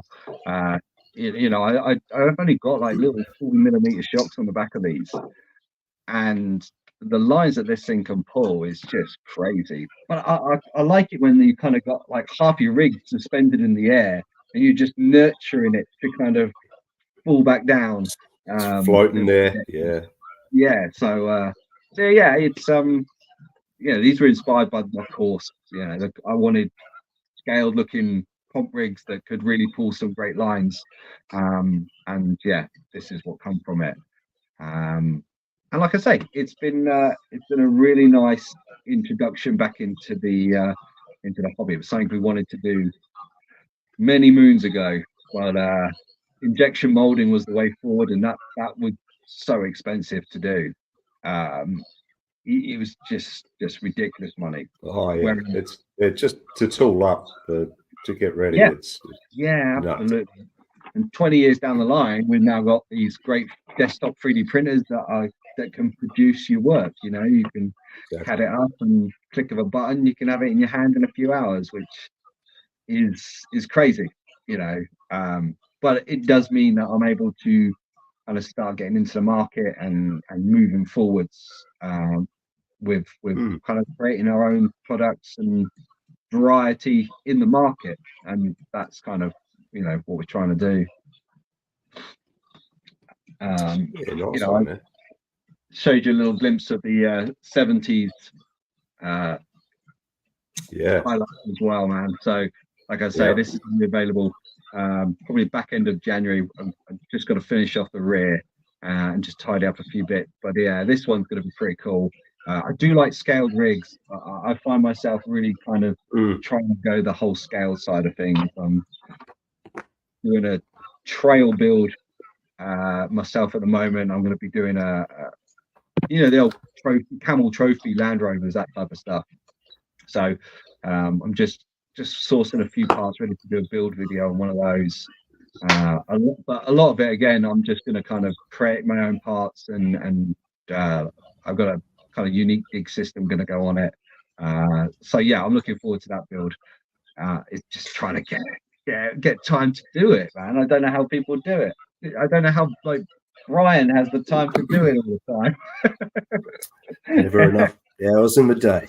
Yeah, exactly. But yeah, you know, it's I love it. I do love the scale side of it.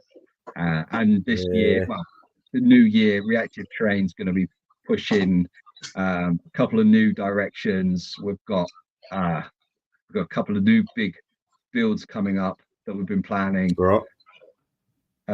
Although we're running out of space quite quickly, but we have quite a unique idea to add a new element to the course. Well, actually, it's a course in itself, so it's not even part of the course. It's a new section completely. So yeah, looking forward to getting into that. And then also I've got to I'm planning quite a big competition in March, which I'm not going to say too much about because we are really going to. I haven't seen anybody doing this type of thing, so I'm looking forward to kind of creating this competition and getting out there. And I've spoken to a lot of the guys that come down to the club, and we're going to put it out there for adverts as well. Try and get some just random people in, and everyone's quite excited. It's a good reason to build new rigs, so you know, it don't need much of a reason to build a new rig, but yeah, We it's need really reasons fun. now. What? Sorry, We reasons. need reasons now. Yeah, exactly. Yeah, no. Yeah, reason. I'm looking forward to doing that. That's going to be cool, and kind of sitting down, and I think that's the kind of side of the hobby I really enjoy. My side of it, as much as I love playing with it, I love organizing competitions and really challenging the drivers to something unique and different. The course does that really well because, you know, it offers that element It's of true. different. And so that is kind of the biggest arsenal I have in my belt is the course, and we could do so much with it. So yeah, I'm looking forward to this big comp that we're going to do in March. But yeah, no, other than that, man, it has been a whirlwind of a year for me. Yeah. Sitting I back hear into that. the hobby, just getting back into the hobby. I mean, I always kept my toes in it. I always checked the hobby, see what it was about. But man, it's come a long way. You know, just looking at Oh, it these really ones has. Yeah. and stuff like that, and what we can do nowadays. That's, you know, I'm excited to see kind of what they got planned for next year, and you know, what like we were saying earlier on this show, you know, I know they kind of roll them out quite quickly, but you know, it's always interesting to see what is the next thing that they're going to do. Yeah. What's in store? Yeah, absolutely. But yeah, Definitely you know, a exciting future for RC. Any way it goes, I think. Yeah, absolutely. You know, I don't really. I mean, I've never been a plane guy. I have to say, not a plane guy, but I do quite like the odd boats. And I watch a lot of videos on some of these real high performance speedboats, and they're just Right. bonkers as well. Yeah, boats is great fun, man. It's great fun until it all goes wrong. Yeah. Then you need a really long fishing rod. Oh yeah, always you've got to have a rescue boat. But Yeah, it's yeah, absolutely. saying this to Corey last night. It's an interesting mix of relaxation and tragedy. Like it's It is.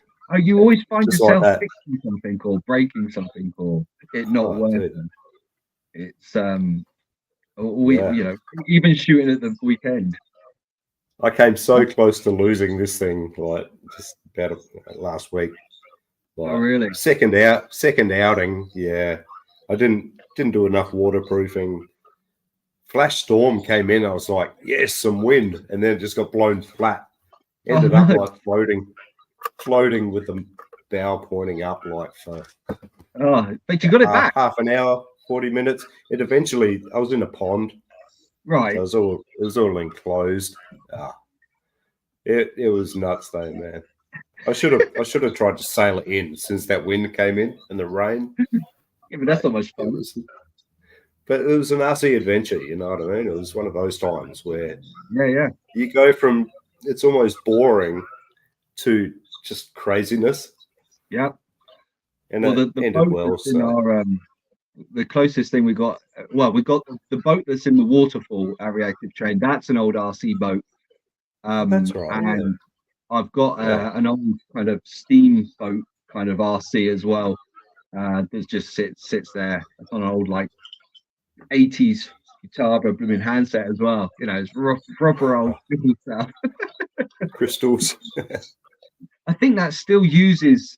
I think that still uses the brass arm that slides across the solenoid as well. Oh yeah, like mechanical ESC. Yeah, I remember getting them in the old Tamias, man. All my old Tamias had Crazy. the mechanical Yeah. ESC. Yep. Wow, I'm not that old. I'm not that old. Yeah, I think you might be. I think I might be. Yeah, man. Oh, see, that's why there's not many mechanics in the world, because now we get a nice little box that doesn't have any problems. Just plug it in. No contact mate, issues. So simplified, refined. Just it's beautiful. Yeah. It really is. Amazing, man. Awesome. Well, I appreciate you having me on again, man. I love the show. I think you do a great job of this live. Thanks, mate. It's really refreshing. It's constructive. You know, you really do put a lot of effort into it. I take my hat off to you because you know I know how much effort goes into these type of things. So you know, fair play. Too much. Yeah, Too much. yeah, it does. It really does. So if Probably you are a in good the chat, make sure 6 you hours just working it out, I reckon. Yeah. Yeah, thanks, man. I appreciate you coming on, spending your time, especially because it's like super late at night or in the morning. Just creeping up to about 1:30. So yeah, it's not too bad. I can still get a few hours in. It's fine, man. We're good. I love that time of night. Yeah, absolutely. But yeah, I wish you all a Merry Christmas as well, because it is that time of year, isn't it? You know, is it Christmas again? It's again, yeah. We had this discussion at work. We reckon it should be every 5 years. Didn't we just do it last year? I'm sure we did it last year. How long's this been going on for? Like, this thing. Yeah, it's, I hope everyone gets a nice bit of respite. Kind of feels a bit funny for me. I only get a couple of days and I'm back in work, but there we go. That's the way it goes sometimes.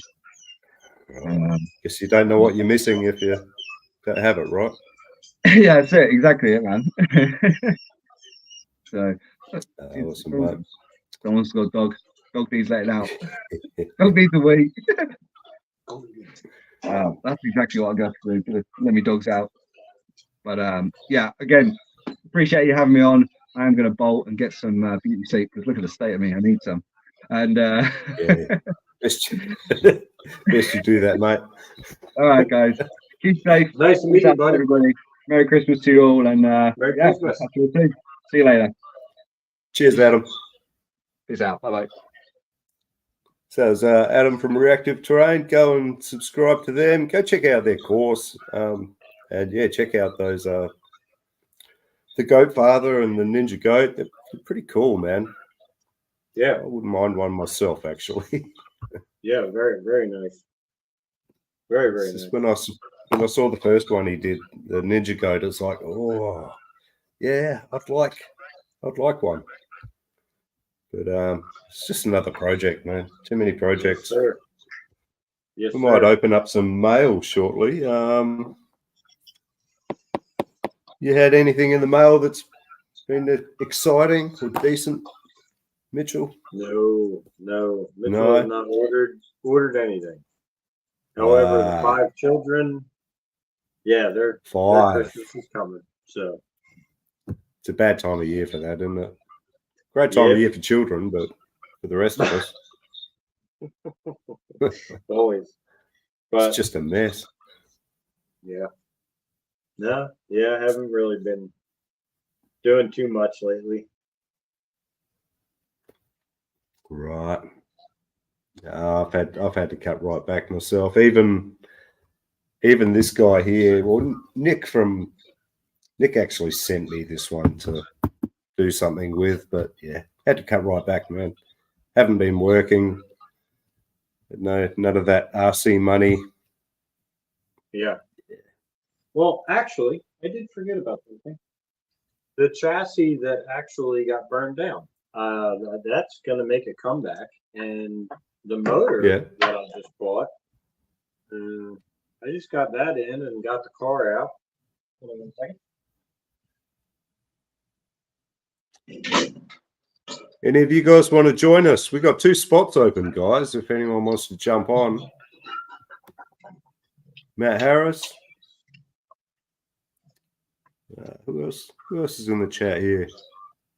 Kurt, you still here? Jump on. Let me know if you want a link. Oh, okay. So this one here, I've had to replace the suspension, a lot of the shock components. Some of the stuff I reused, like the shock end holders, I guess you call them. But this chassis was the one that was in the fire, and actually doesn't look too bad. Cleaned up pretty nice. But Yeah, okay. you know, it's a TLR tuned Typhon chassis, and believe it or not, the same plates that are on the car were in the fire also. Just not the ESC and servo, stuff like that. I 3D printed the receiver box on this one. Get that out of the way. I don't know if you can see that back there. Right. Yeah, it looked like it fared pretty well, really.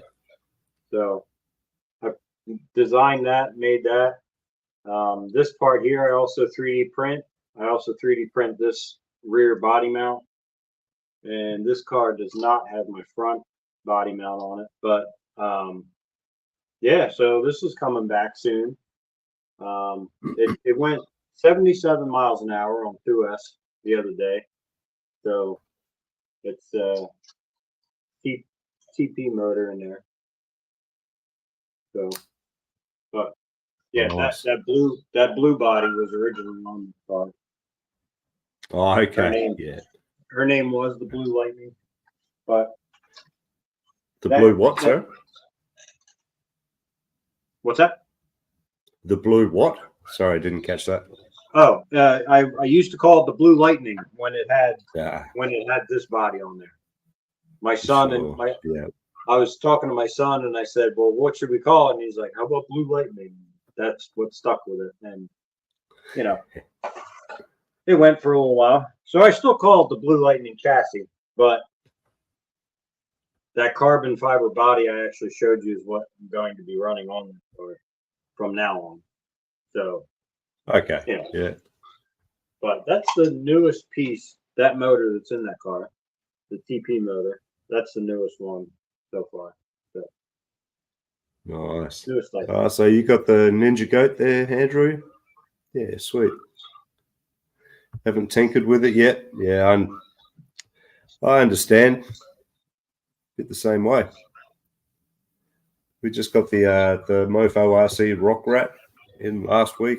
I got to get started on that. So nice. Blitz RC loves Christmas.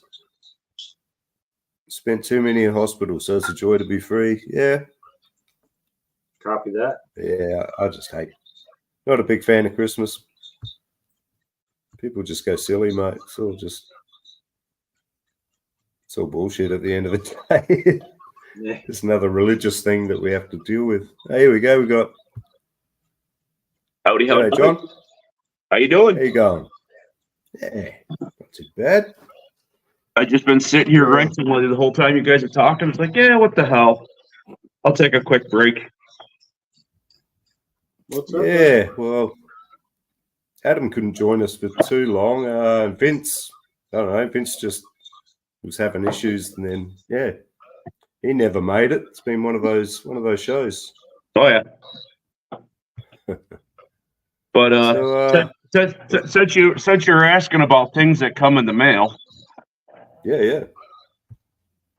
Oh, nice. You know what this is?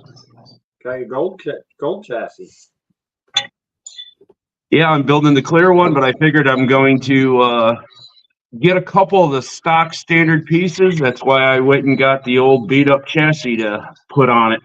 So it looks like it was been at least run, because this probably isn't going to be run. Because it's being with it being the clear. Oh, okay. Is that the one that just came out with recently? The It's little clear polycarbonate or whatever it was. Associated Clear, yeah. Yeah. So it's like, I'm gonna put a little bit of old parts on it. I'll chase them down. Like I said, I chased down mechanical speed controller, and like I said, I don't care if it works. I'm just gonna build it like it would be back in the '80s and let her sit. You know? Yeah, a lot of shelf queens, I think. Well, yeah, like I said, you know, people don't want to have shelf queens. But then again, there's always a kit that you can always get that. G'day, Corey. Eric. Hey, Corey, jump on, mate. You got a link, haven't you? Jump on. We'll probably open up some mail very shortly. Oh, that's all right. We didn't actually do what's new because Adam didn't have much time. But I reckon we might. Hey, Guru. What's going on? But yeah, Corey, jump on, mate.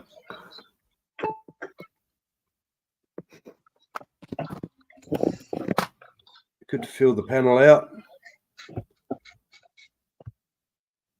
So, I think we might just move on to what's new in RC. Have you guys, what have you guys seen in the last week or so that's new? Nothing really that catches my eye. Come on, there's what 100 ready to runs for the year. I did see that. Yeah. I don't know how many kits are actually ready, or kit builds there is, but there's probably a number of them too. I think I bought 2 ready to runs. Yeah. The MT10. What was the other one? Oh, that WPL D64. I ended up buying that. That's on its way. Yeah, here's another build. There's the I-beams. Oh, okay, yeah. So there's a couple of those systems out now, isn't there?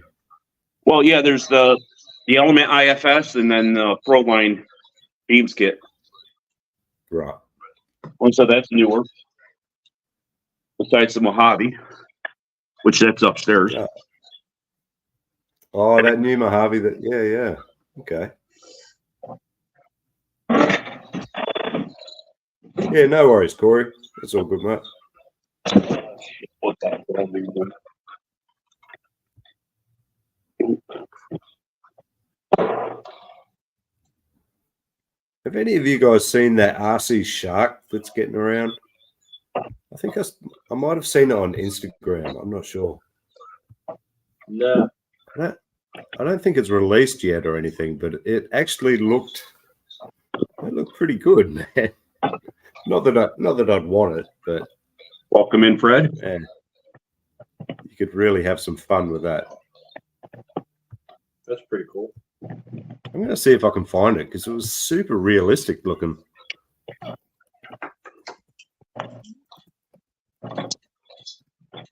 Just give me a second here, guys. Just going to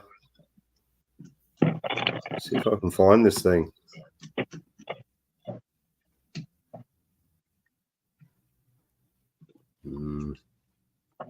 Getting lots of the toy ones coming up.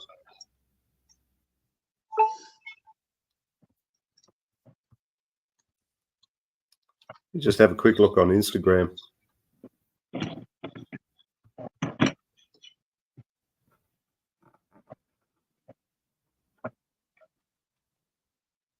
The AliExpress site that ripped you off, Nath, is back up, but has a couple of comments saying it's a scam. Yeah, I always use PayPal, man. They can't do anything basically. Then Basically, what's going on, Fred? How are you? Good to see you. Oh, Double A. How are you? welcome in. Just got home from work. Where do you work at, Aaron? Ooh, work. Yeah. Pretty much, Derb. We have to get you on the show one day, Derb. We'll have to find some way to contact.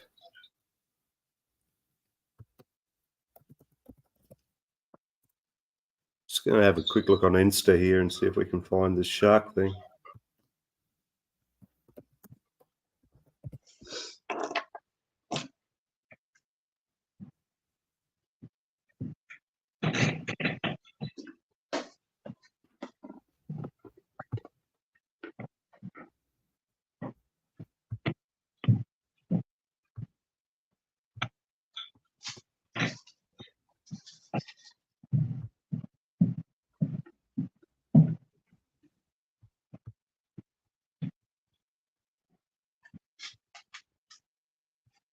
All right, I found something here. Might be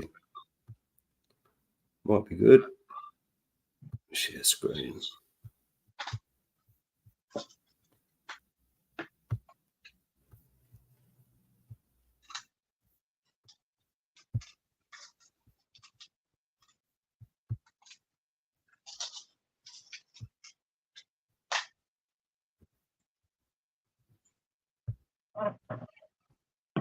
Look at that. It actually, I don't think this is the same shot that I saw. But the motion of it is actually, it's not bad. Yeah, that's kind of crazy. Yeah. You could definitely scare some people with that, man. Oh, mate. Yeah, you're getting a lot of trouble with it over here, I reckon. Absolutely.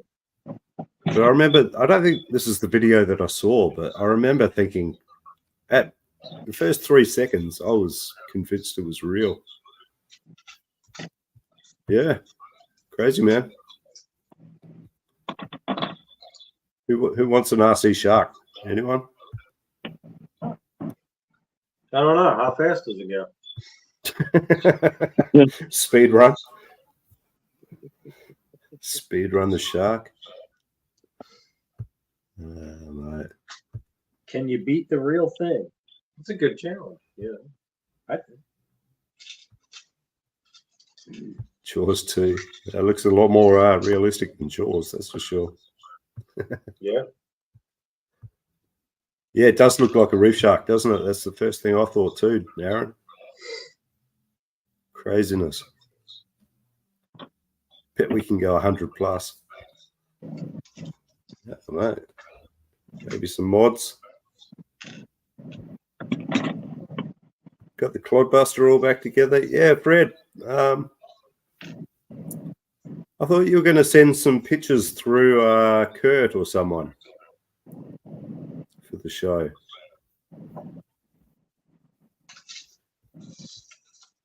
All right, so I've got a couple other things on my list for what's new. What do we got? You guys seen that Mias? Like, you guys on the panel might not have seen it, but it's the Mias MB24 little platform that just come out. See if I can find it.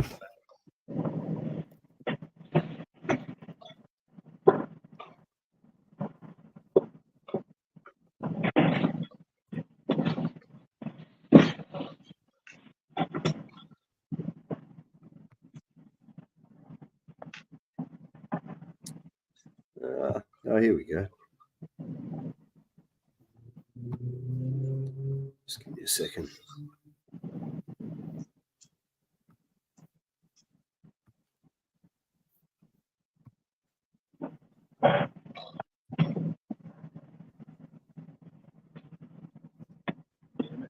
Yeah, I don't know. I kind of like this.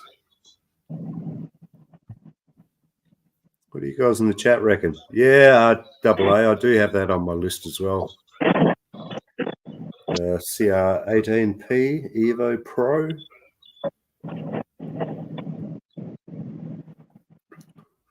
Moose RC. That's pretty I'll cool. tell you what though, guys. I mean, Mias makes some damn nice axles, that's for sure. Got the Isokinetics. Gave them a run a couple of days ago. Unreal, man. Nice. Absolutely unreal. Wow. It's like the turning circle. 52 degrees, man. I don't think you're going to be able to use it on most rigs, but yeah. That's crazy. It was weird, actually. It took me a minute to get used to just having so much to. It's almost a drift angle. Yeah, really. I mean, that's what you first turned it like that. That's the first thing I thought of. I'm like, man, you could drift with that thing. Pretty much, hey. Yeah, there was a couple of times where it actually got me into trouble. I was getting used to it. Yeah, we'll have a look at the R18 Pro, Evo Pro next, I think, Aaron. Fred's going to do a video on Christmas Day of the Christmas gift from the RCL. Yeah, awesome. Look forward to it, mate. Yeah, I don't know how much the Shark is, Blitz. I don't think it's out yet.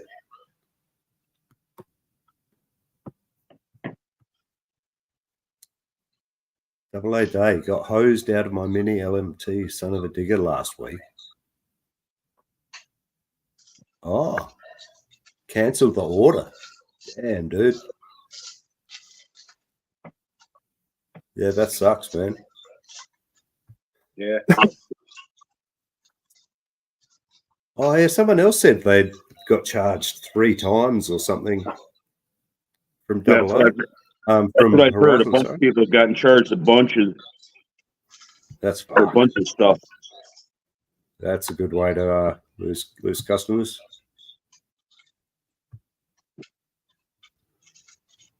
Might have found one locally. Just haven't heard confirmation. Yeah, good luck, man.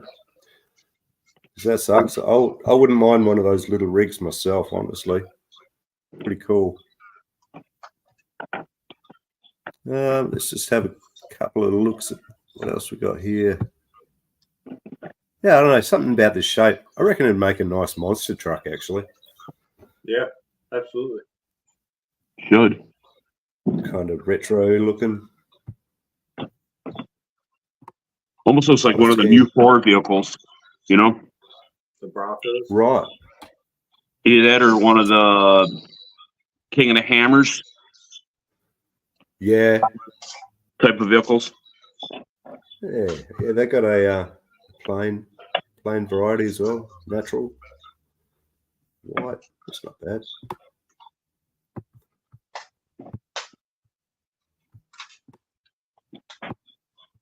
Yeah. All right. Let's have a look at the R18P, whatever it's called.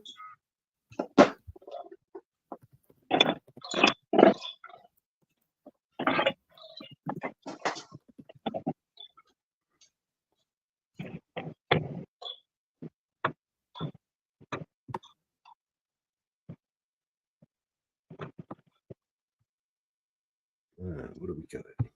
1 second, fellas. Let's see if I can flip this around.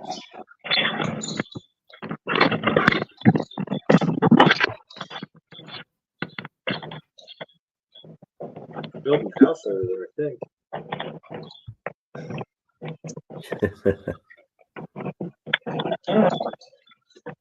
Derp says, looks like the, okay, Bowler Wildcat.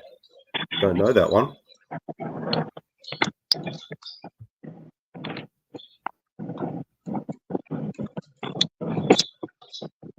Oh, yeah, double A. Yeah, no doubt you do, man. I'd love to get the LMT.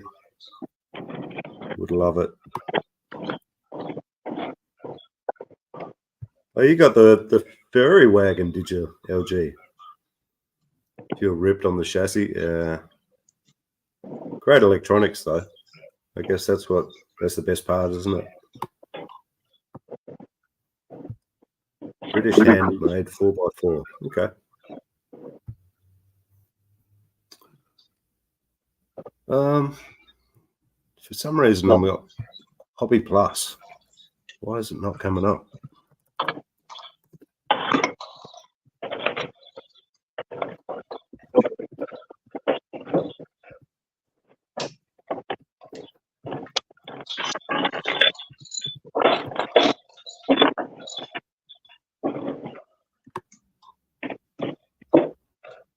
That's weird.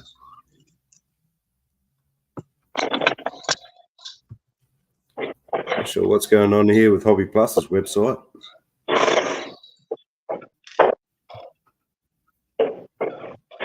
Not secure. Okay, we're not going to bother with that one, fellas. Screw those guys. Yeah, that's pretty much all I got. I saw this other one that was on Scale News Update, the J Concept Stage Killer. Terrible name. 124 body. Let's have a look at that. I reckon some of you guys will get a laugh out of it, if nothing else.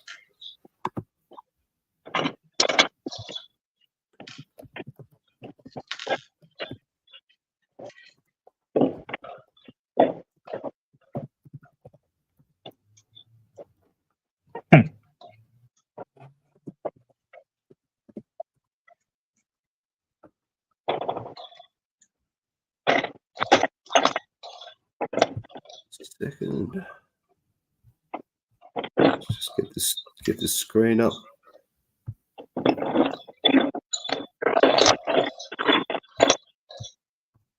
I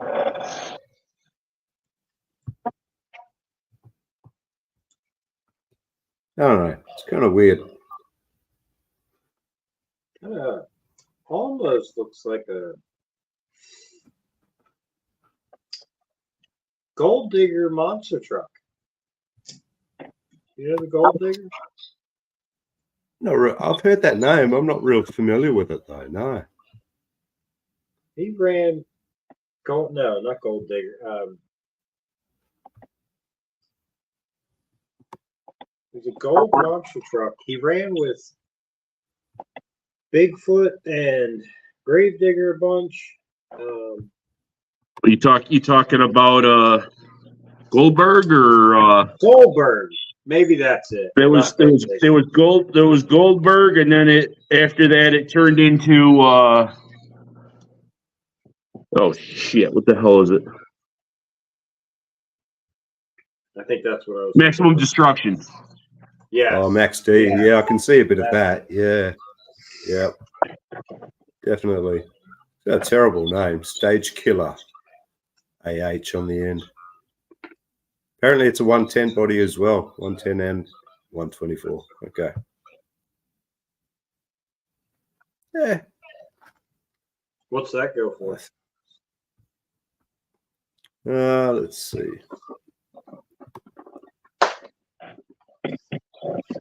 It says here $21. So I'm guessing that's a small one, probably. Oh, definitely, I'd say. Yeah. Yeah.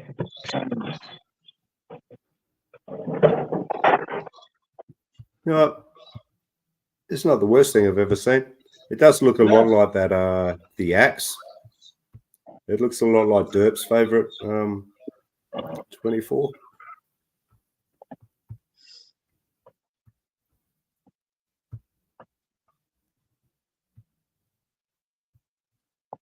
Yeah, not too bad. I mean, not for me.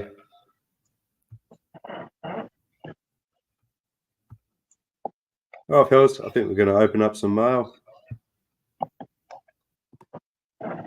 Only got 2 packages this week. This one is definitely going last.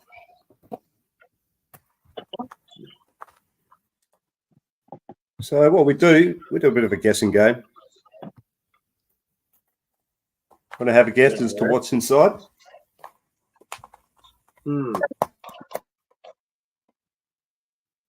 Maybe.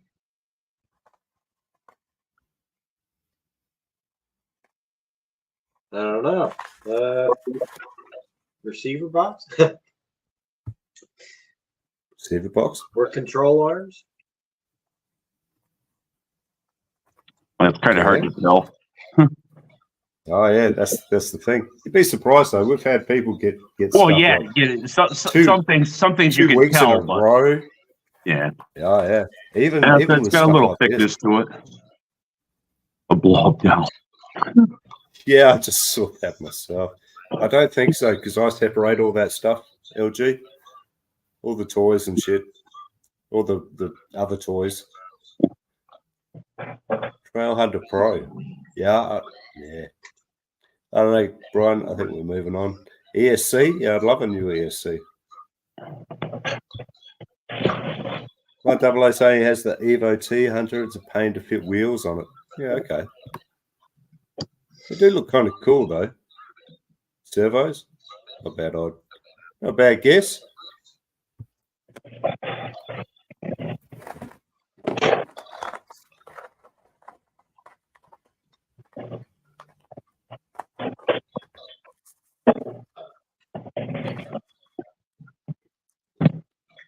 Good old Endura.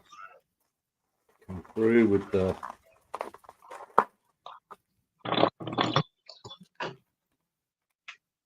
I don't know. I didn't see anyone guess shocks. People usually do guess shocks. Pretty cool. So these are the 39mm oil filled. You know the deal. Are they actually pre-filled? Well, there is a tiny bit of dampening going on there. Yeah, just half a drop maybe, just for Probably just to get the O-rings wet. yeah. True, good point. Yeah, probably the most minimal amount you could, I think. Yeah. But actually, these tie into the next package quite nicely.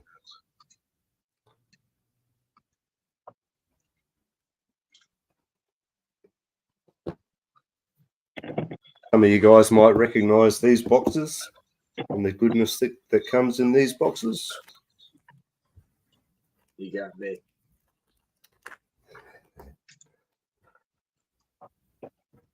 Yeah. Well, Mofo uses these boxes. We'll just catch up with the chat, see if there's I mean, some of these guys already know what's going on. Derp says chassis. Some of these guys are following along. Yeah.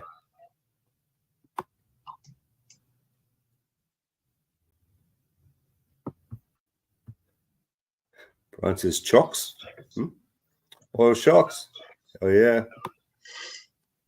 That's a yes. Nice one, LG. Good on you. Yeah, people get it. I mean, every now and then we've had some crazy ones in the past too. Just been silly. Osborne RC loves the 39s. Yeah, I've got them on. Yeah, this guy. Got them on this guy, and they do pretty well.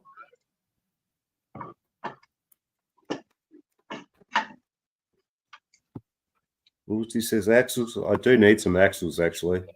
I am in the market for some nice aluminium axles.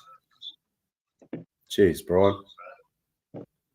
That's new levels of low. Yeah, Mofo box. Yeah. That's we got. All right, see you, Double A. You reckon it's the rock rat? Dirt. We got the rock rat in last week, right?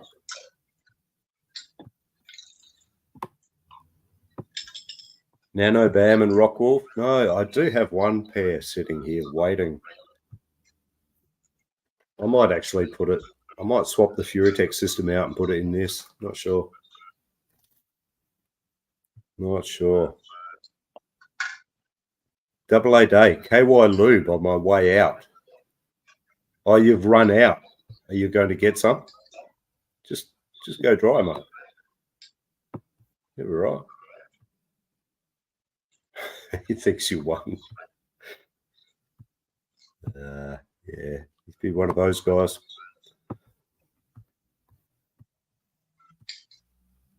Just get another Furitech, says Dirt. Why?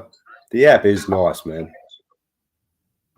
It's about the app, really. Prize, you get nothing. You just get the glory, mate. Well.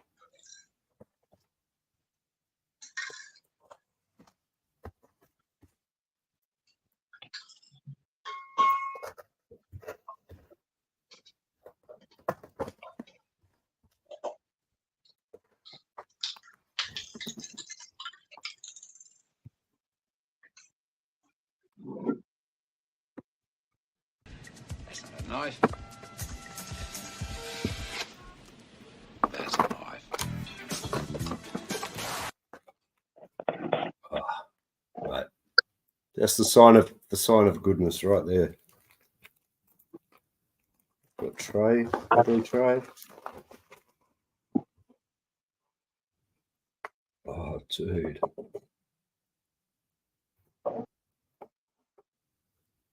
That is sick. That's really nice. From the pictures that he's got on his website, it looks a lot squished in. Oh, the proportions, yeah, dude.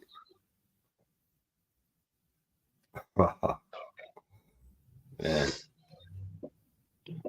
that's nice. Yeah. Beautiful quality, beautiful finish, very clean. What material is it? Sintered nylon, I think. Is that? It's the powder print. Okay. Is it SLS? No, I get confused. Dude. See what the chat has to say. Yeah, the hognose chassis from Mofo RC. Dude.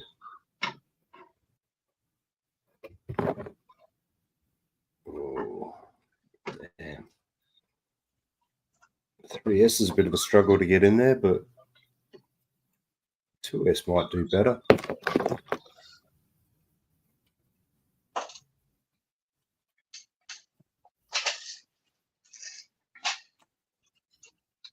Probably made that work. Just, yeah. So probably going to do like a bit of an orange, and I might. I'm not sure. Do you reckon I should paint this? Paint the chassis up or just leave it? I'm going with orange. We're going Mofo orange for our panels.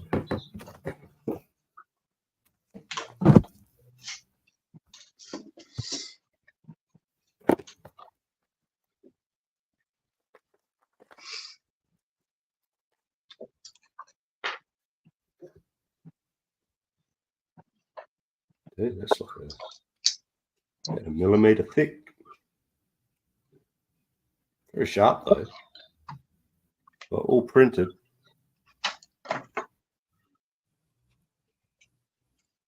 Very nice. I think we might go. I do have some. I might go silver for the base coat, and I got a translucent orange. Might try that. I think we might just leave the frame in all its raw glory. Yeah. Plus, it'd be a bitch to paint. I'm lazy. Yeah, Brian. How much better does it look in like the dimensions? I think he's squished the proportions in the photo. It looks way longer in person. I mean, that's what she said.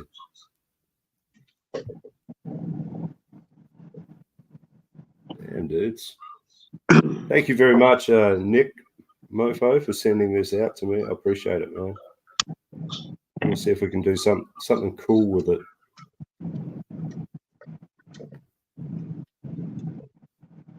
We can use those. Well, that one's definitely got nothing in it. Minimal.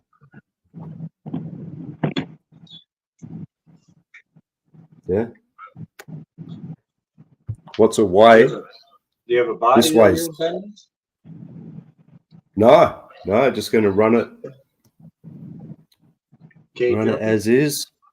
Yeah, Oh, just cool. full cage. Just with the run the panels. Yeah. Oh, Carter, Scott, you've got one, have you?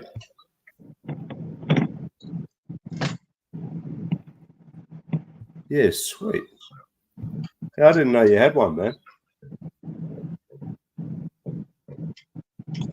Yeah, on the pictures online, it looks like a lighter grey colour for a start. I thought the bars were thicker, and I thought it was a lot squished in. But hey, g'day, Travis. Smart Customs RC. How are you, mate? Brushed or brushless?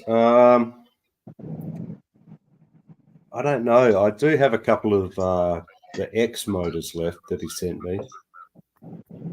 Or I have, yeah, I don't know. I haven't quite figured it out yet because this was supposed to turn up before the Rock Rat, actually. And then the Rock Rat turned up and I got all excited about that. But I'm probably going to try and bang this one out first. Try and get it out there, get a video made. Very impressed, guys. I mean, it's not cheap. But yeah, nothing is when it's printed like this. You know, find another body out there that's or cage that's similar. It's not going to be cheap. No, not at all. Very detailed. Yeah, even just to run that machine that he's got. Oh, you got to work, Lachlan. Ah, bro, that's no good. Blitz is out as well. Everyone's leaving. You had enough, guys. I know it's not the easiest thing to take.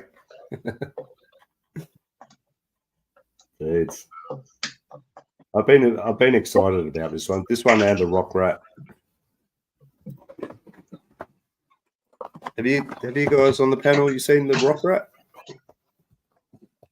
It's only fairly new. It is a bit like the Mias Ripper frame, isn't it, Brian? It's similar. But yeah, he's just come out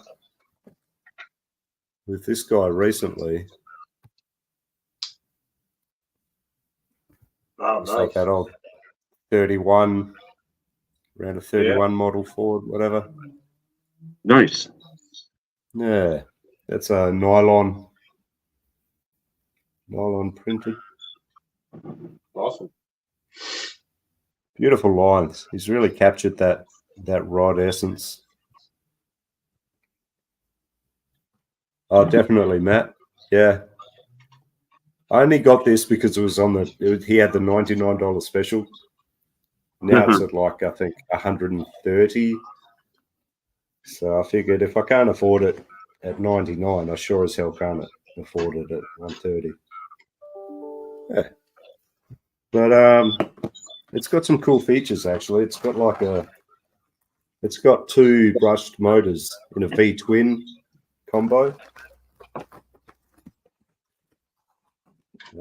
Runs off a regular SCX 24 rail. But he's got these got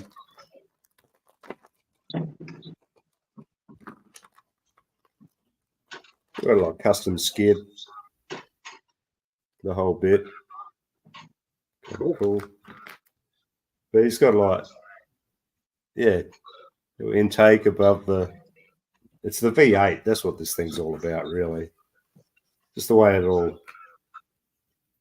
sits. I'm not going to go rat rod. Everyone's doing the rat rod thing, so I'm going proper street hot rod. Not going to be a crawler either.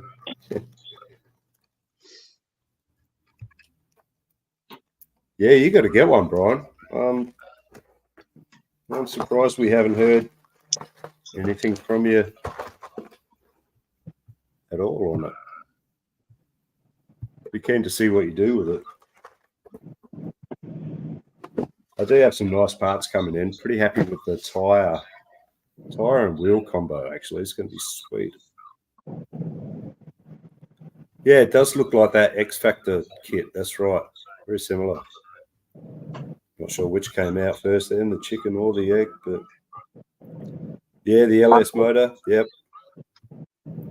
Yeah, it's going to be full rear-wheel drive. I'm actually looking at a rear axle too that's not worm gear. I'm wondering if I can put a TRX4M. I think they use the ring and pinion, don't they?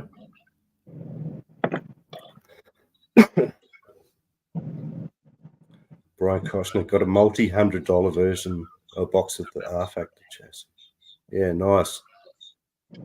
They do look pretty cool, the chassis they're coming out with.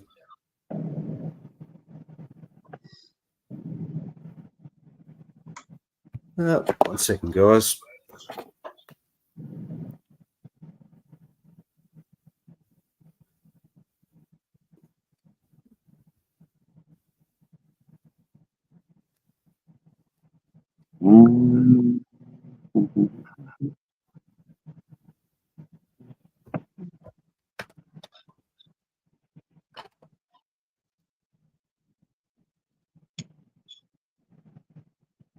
Oh, fellas.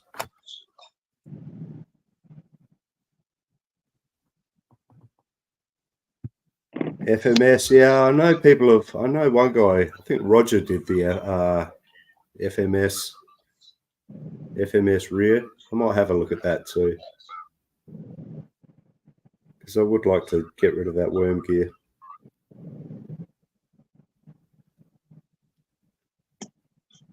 All right, guys, I think we're going to move on into the next segment.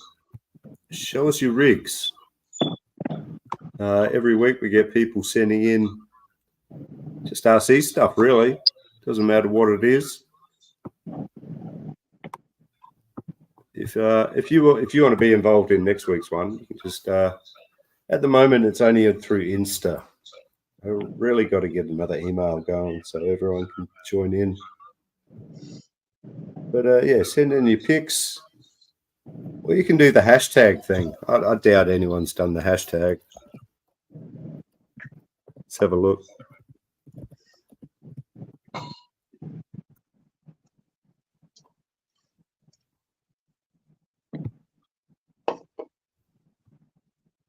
Yeah, I don't think so. Just give me a second, guys. We'll just pull this up.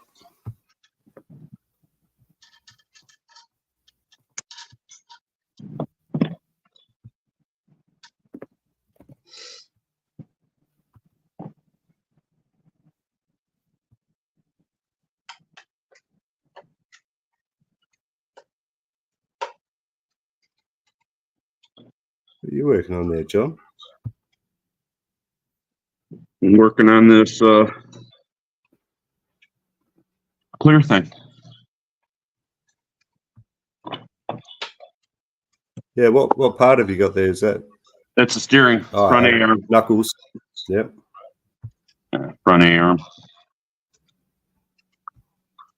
Just kind of looking at it going, okay, am I got this going the right direction or not?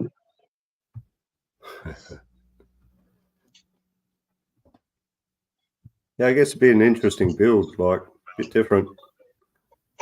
And clear, have its own challenges. Oh yeah. Challenge is trying to find the piece you need. Yeah, trying to identify them for sure.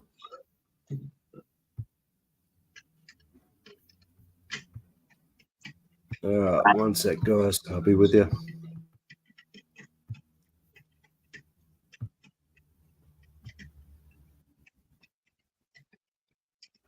All right.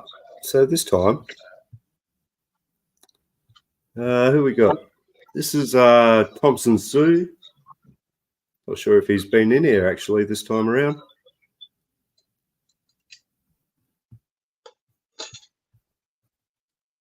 That's nice. Lego minifigs by the look of it. Yeah, they look like Playtime. They look like the knockoff ones you get off AliExpress.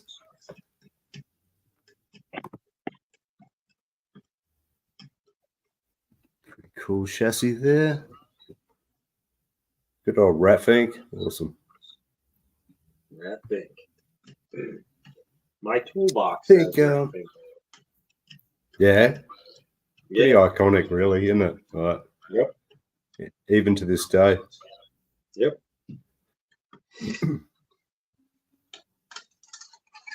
I think this one was from Woolsey. Nice. Woolsey RC.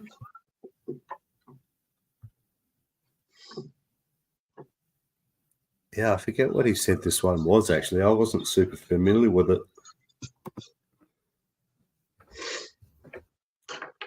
I do like that one. I think he showed us that one last week as well.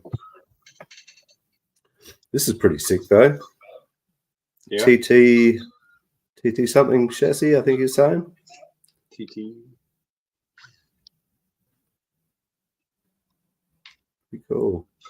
He said it was an Escort, but no, I don't recognize it. Older model. Cool. Sorry? Maybe the older model Escort, but the hatchback. Yeah. Part of the four-door. Like, Yeah, it doesn't look at any Escort I've seen. Yeah, pretty cool though. 90s. Right. Yeah, I don't know much about the Tamiya stuff either, so. Not sure if this is Woolsey's or Radioactive Scale. Yeah, this is Radioactive Scale. A bit of a decent selection. Yeah, man.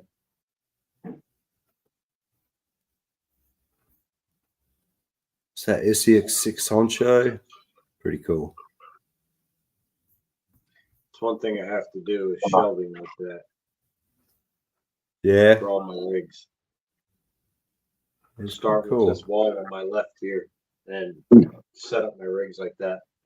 It's Definitely a definitely space saver. presents nice. Yeah, that's right. Yeah. Space. Well, yeah. I mean, right now I have them on 3 different tables, and it's taking up a lot of space. Whereas, how many cars are there? What, 4, 8, 12? 20. There's There's like enough. 25 cars there, trucks there. Yeah. But Pretty much. Yeah, I quite like this one. Do you guys know what this is? It's an Element, but looks like the Element Capra. Very similar. We'll say Not sure if that. you're in- Either that or a gatekeeper, maybe. Yeah, okay. Yeah, I'm not sure. I've seen this this rig before of his, but yeah, I like it. I dig that dig that style. I like the color too. Yeah. Still radioactive scale. Nice defender.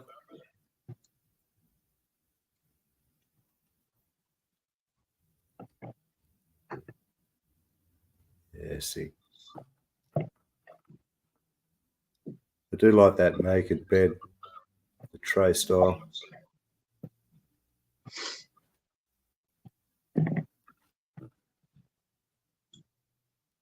Sure what's going on here, but is that from an event maybe, this thing? Oh, you guys have a lot of events over there. Yeah, I can't tell which one that is. That Yeah.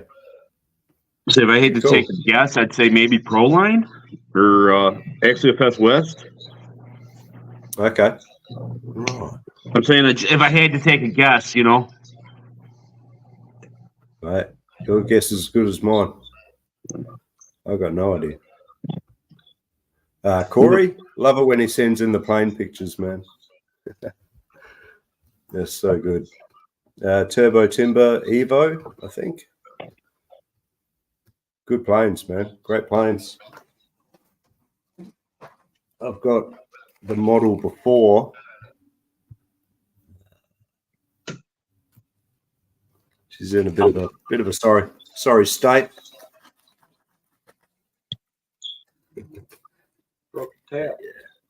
Oh mate, it wasn't the worst crash ever. It was a low altitude, slightly high speed, but man, and when I picked it up, it's like, okay, this is broken, and just everywhere, just little breaks.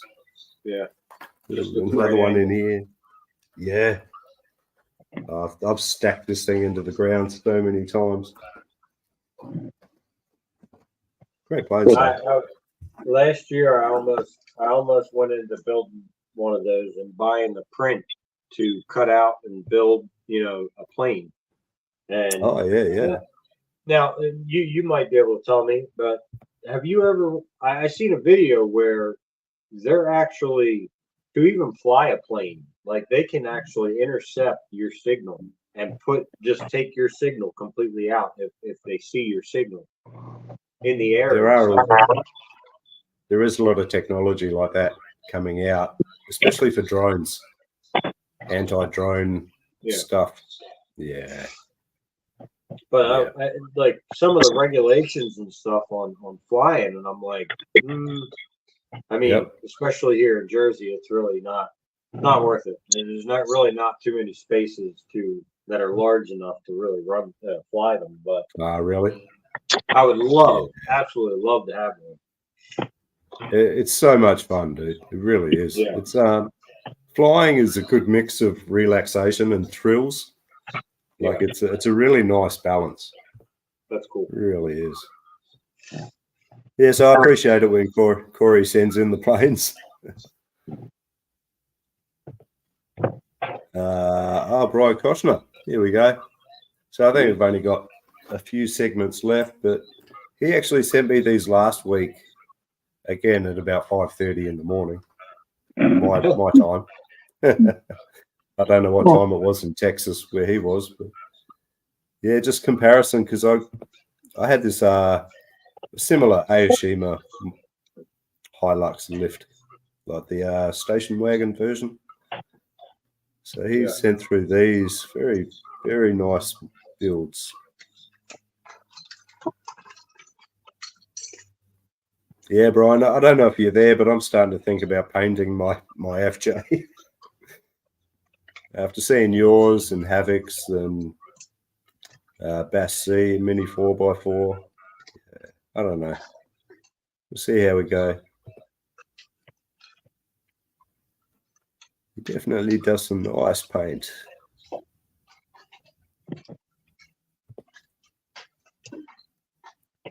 Very clean builds.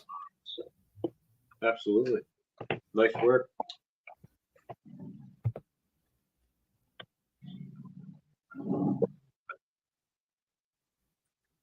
The Hiluxes, man, they get me every time. Yeah. Every time. So Yeah, good. I've said a million times about, a lot of guys talk about me getting a crawler and stuff, and I love it. But like you said, it's another project.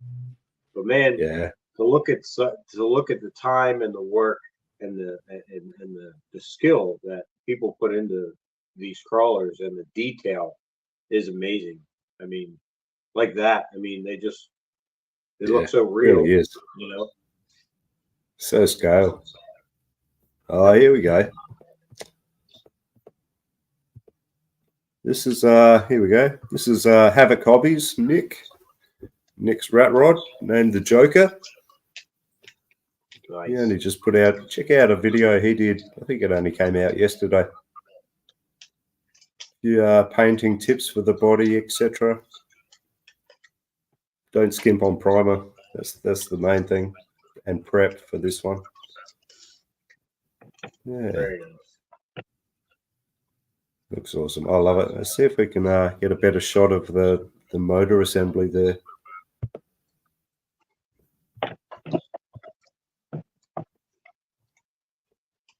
Got the X15 axles on there. That's sweet. I like that. That's pretty cool. It's nice, isn't it? Awesome design. Yeah. So different too. Like just a hot rod crawler, you know? Yeah. That's very. Not every very day you see class. that. Ah, there we go. That's what I want. Nice. Yeah, so you got a lot of the front end with the coming in and mounting to the headers, the extractors, and that. It's just so cool. Yeah. Almost like a dune racer. Right, yeah. It's just so different. As soon as I saw it, I was just like, I've always wanted to build a hot rod. I never have Yeah. till now. It's like it was the same with the monster truck. Always wanted to build a monster truck. Ended up being Mofo that had the best chassis. 3MT. Sweet. Oversized motor, but yeah.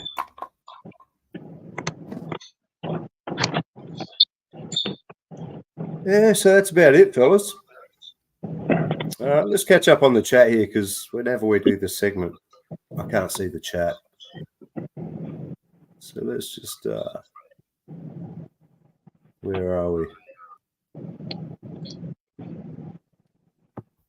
Yeah, the R-Fractor dirt.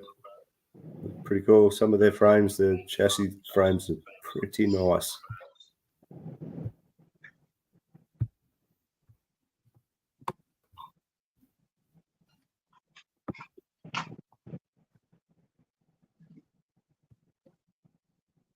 Playmobil figures, you reckon, Sivat? Were they? I thought Playmobil were the ones that Crawler Baller uses. Yeah, he did send me one picture, Fred. I can't really set it up while I'm doing the show, so yours is going to be first off the mark next week. Guys, if you want to send through pictures for next week, anything's welcome. All kinds of RCs, doesn't matter what it is. I love it when it's not just trucks. It's pretty cool. Even if it's not just full rigs, if it's a project, just update people on what's going on, that kind of thing. Cool. Cosworth Escort. Okay. Yeah, nice. The Gatekeeper. Right. There you go. Yeah, Radio does have some awesome rigs. He sent in a few pictures, actually. Always count on him for some cool trucks. Running the Drum. Is that the event, was it? Running the Drum and Drumheller. What? I did see that little dinosaur next to the gate. Yeah. Okay.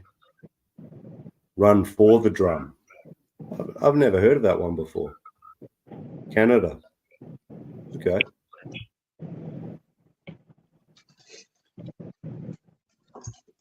Yeah, I think I need to. Probably a similar color though, I think. I quite like this color.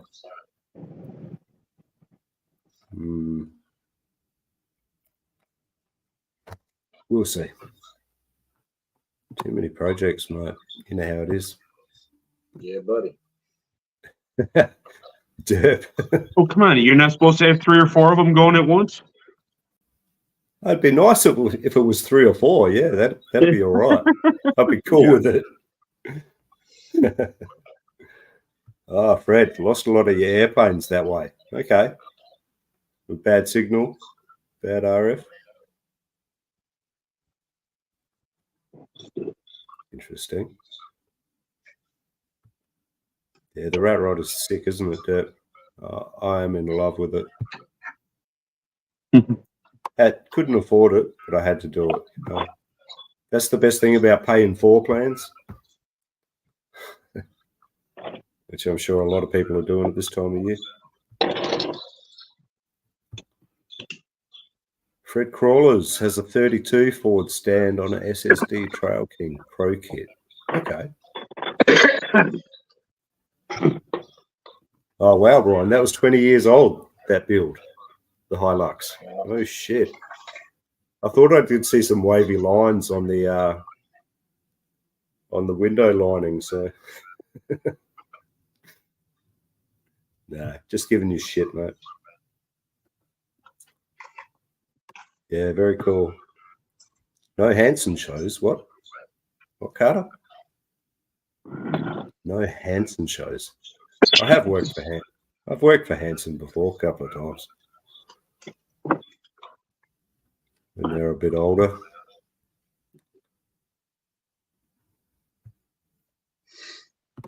Oh, guys, we might just catch up. Oh, we have caught up with the chat. We're coming on to 3 hours now, so we might just do our thanks and goodbyes. It's been an interesting one, fellas. It's been it's probably one of the most unorganised shows we've ever yet. That MBOC, yes. Hanson was the MBOC people. Poor little kids. Hey, Corey McKenzie, how are you, mate? We're just about to finish up around here. Thanks for joining us, though.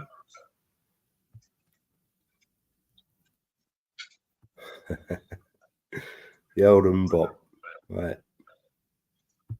Can't beat it.